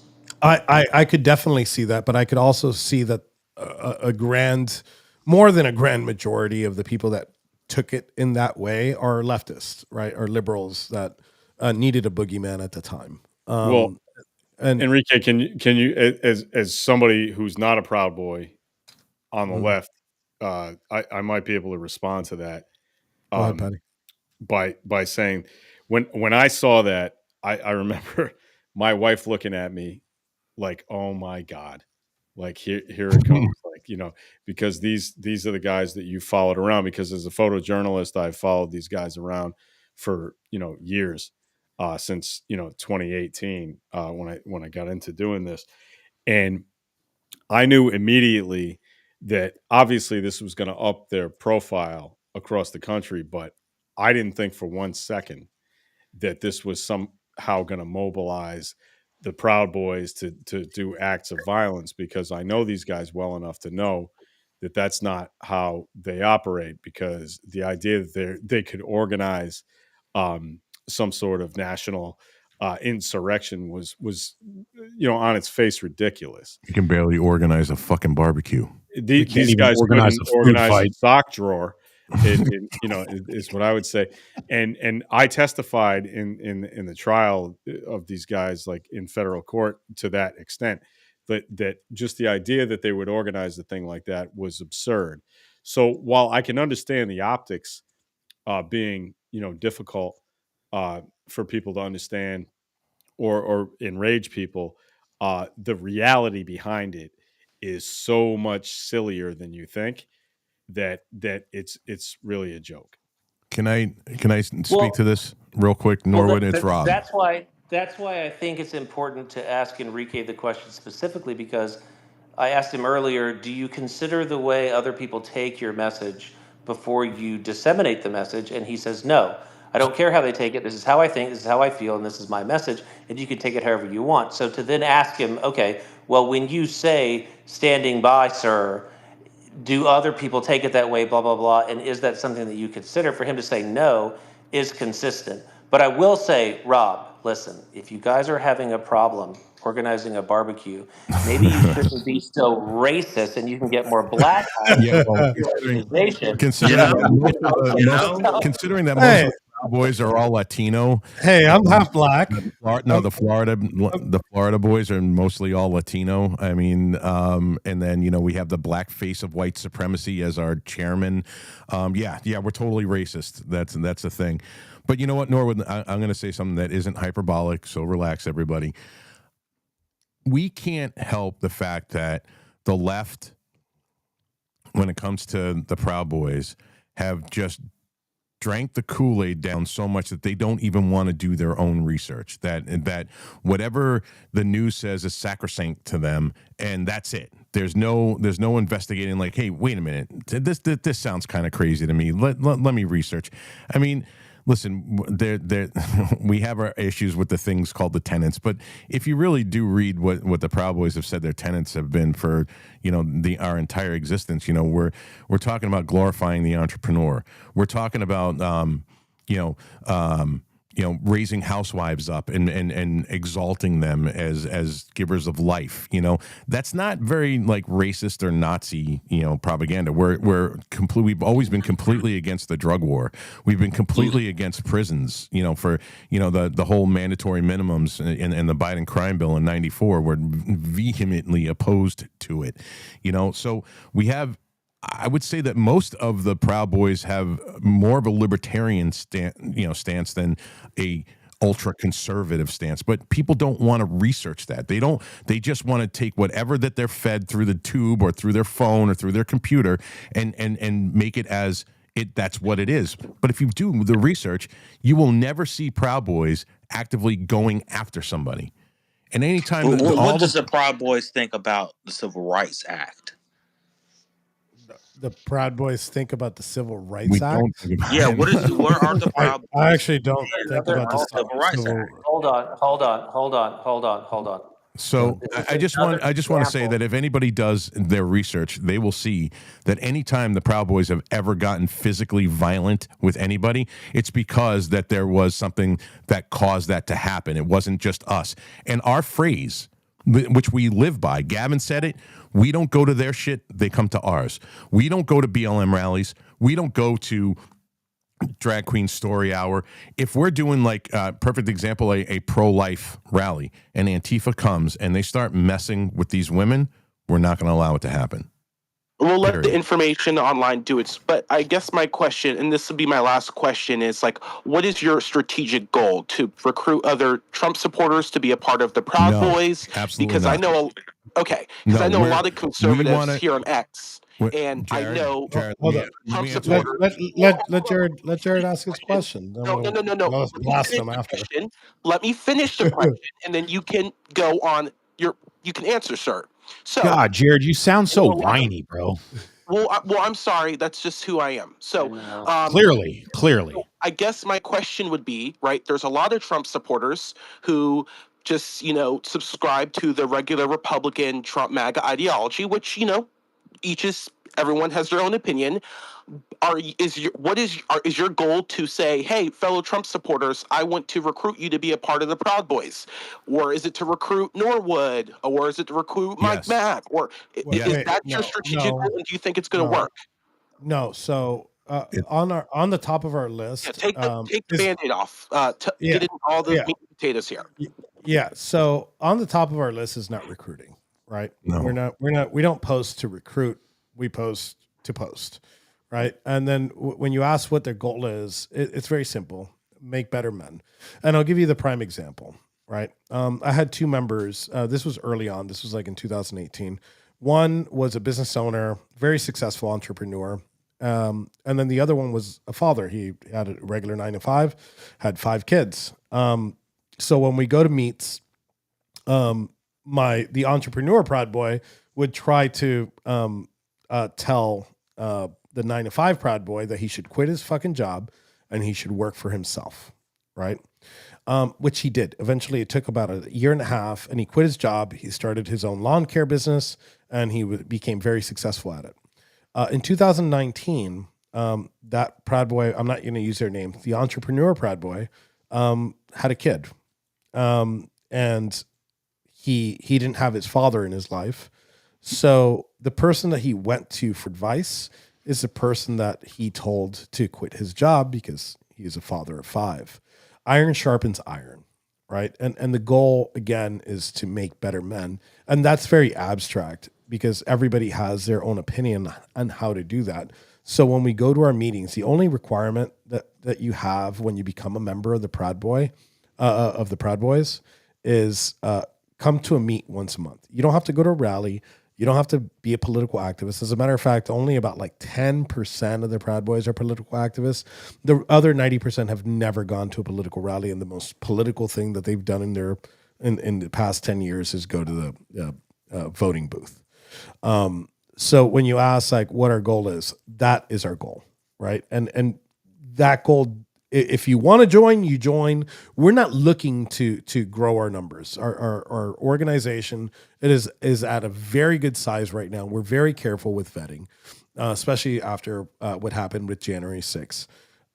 So I never think about messaging. I never think about recruiting when I'm messaging publicly. Enrique, You never. I'm sorry. Go ahead, Mandy. Enrique, I have a super important question. Are you sure the only requirement you have is to meet once a month? Well, the requirement after you join. Can a black man do it? We have, yeah, of course. I was We going don't to say, care. Go ahead. No. I was going to say, well, then could I qualify? I No, heard there's you're going to a be a woman. barbecue. No. See, there you guys go. No. So wait, hold on, There's Mandy. actually 2 qualifiers. Well, yeah, it's a Yes, men's club. You have to be Mandy. man. So You have let to me be explain woman. that. It's a white man's club. So let me It's a white never man's club. hold on. You never answer. As a black man myself, sir, I think that you should chill out because I am not white. I've been the chairman of the organization for many years. From a fucking Proud Boy. Yeah. I am black. Speaking Okay. Listen, so no, this Mandy, okay. can I say something here? Hold the fuck on, man. This dude has no clue what the fuck he's even talking about. There's 4 black Proud Boys in fucking Boston alone. Just Boston. Okay, there's black Proud Boys. I don't have any white guys in my chapter. There's no white guys in Enrique's chapter. There's no white guys in my chapter. Fuck you, dude. I'm the token white guy. Yeah, well, he is. Oh wait, Mandy, go ahead. Let Mandy. Let Mandy. No. We're gonna crash that because of fucking mentally retarded. Let Mandy take control of her space. Thank you. So I was obviously joking, you guys. Yeah, of course. Heard the title, boys. Yeah. Proud Boys. I get it. I got it. I was just being funny. And as far as being respectful, let's all be respectful of each other. It's not even so much that I care. It's just that our listening audience can't hear you if you guys talk over each other. Yeah. Thank you so much. And then Mandy, just to explain, I said what the requirement is after you join, but the requirement before you join, like our vetting process, that's a whole other ballgame. But you have to be born a man, which is crazy that I have to say born a man in 2025. It's a men's club. Women have their women's club. And the second is that you have to believe that the West is the best. Western civilization is the best civilization, which is basically what we were founded on. Now, when it comes to like vetting our members, what we look for is character, right? And to make sure that the person's not a socially inept retard, right? That's so Jared, you can really never important. join. Yeah. You're never allowed to join, Jared. Sorry, you can't qualify. Well, I mean, I did a survey. Patriot, you weren't here first thing this morning, but we did a survey here on Mandy's Space, and we were just one second. Yeah, we were going around Space, people putting their hands up if they support it, and I have to say, it's great to see fellow Trump supporters, and I'd probably say about 70% of the space is filled up with Trump supporters, and they don't subscribe to your movement. So I don't know what you're doing, but I think you're failing, and I think our young men are going to stick and stay, whether they're a Trump supporter. Hold on. Listen. And you can take that and run with it. Lack of hands in a Okay, fucking once space. again, we can't all talk over each We other. can't curse people out because of their. Okay, thank you, Jared. Thank you so much. I do appreciate your opinion. However, you have to stay civil because our listening audience, the most important part of Mandy in the Morning, can't understand or hear what you're saying. Okay. Thank Find you. us on Rumble, right, Mandy? Look in Mandy's That is bio. right. That is right. So if you guys go to my profile, click on it. There's a little blue link. If you're colorblind, it might look a slightly different shade of gray. Just touch it and it will take you over did you to wax our your Rumble dome this channel. morning? NAG. That's Network Access Group. Make sure you follow and subscribe. Thank you. Mandy, it could be too much soy intake. Yeah, well, I am a 3-time Trump supporter. I have everything signed from my hat to my shoes, and I do appreciate. What's that? Sorry, Mandy, my mic is open because the only way for Enrique to hear and be able to talk back to you is have my mic open, but we'll try to keep our mouths shut while you're You talking. guys don't have better equipment? Jared, you guys can't stop. purchase better Jared, equipment? I'm going to drop you. Stop. Please do. Listen, Jared. Jared, you need to join a men's club because you're a little boy. I love that we can have a civil discourse up here, but it does have to stay where we can hear each other. Jared, stop talking over everyone. I swear, you're getting one of those letters.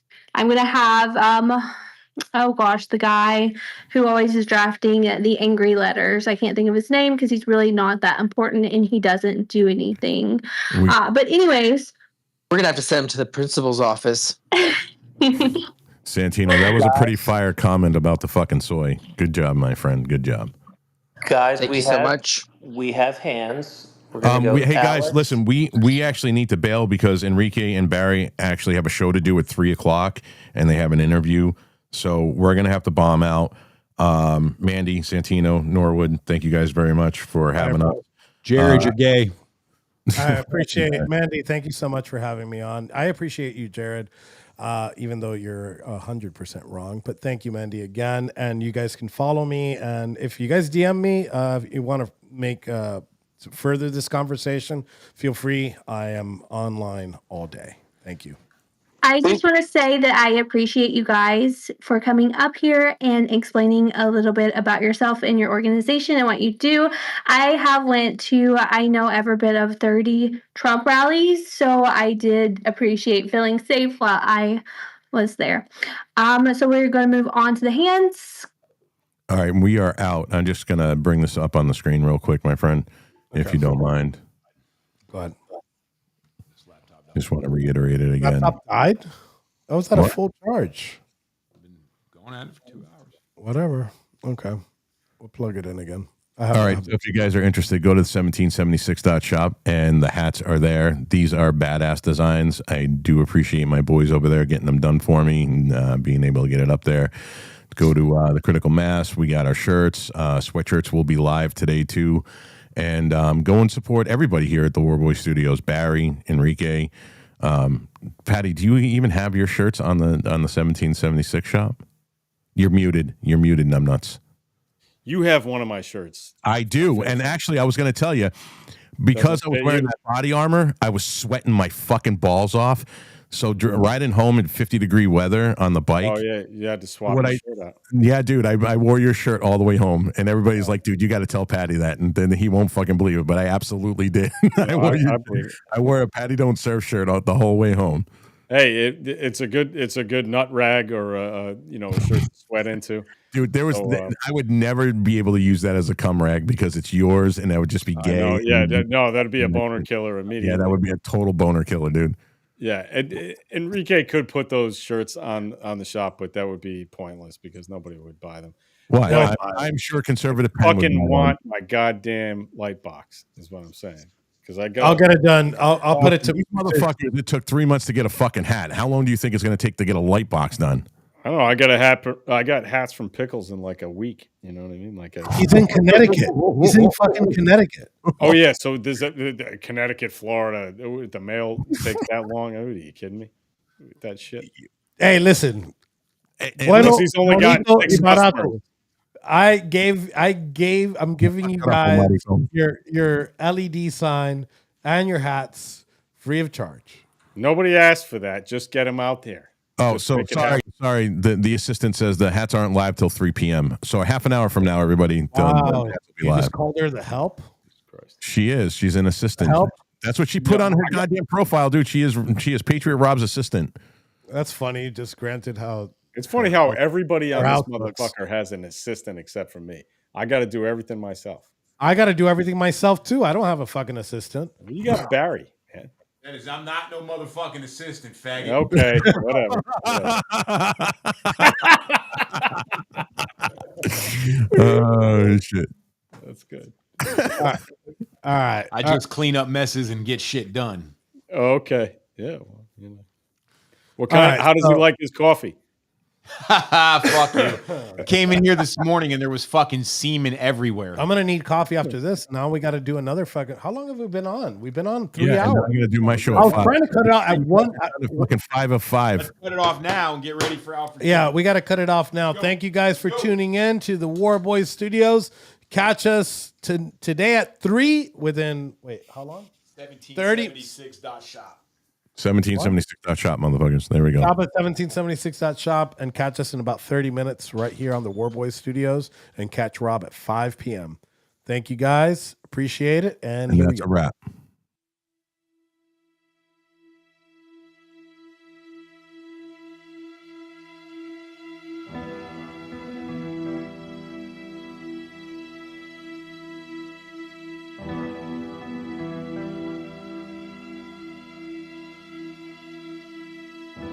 Load up on guns and bring your friends. It's fun to lose and to pretend she's overboard and self-assured.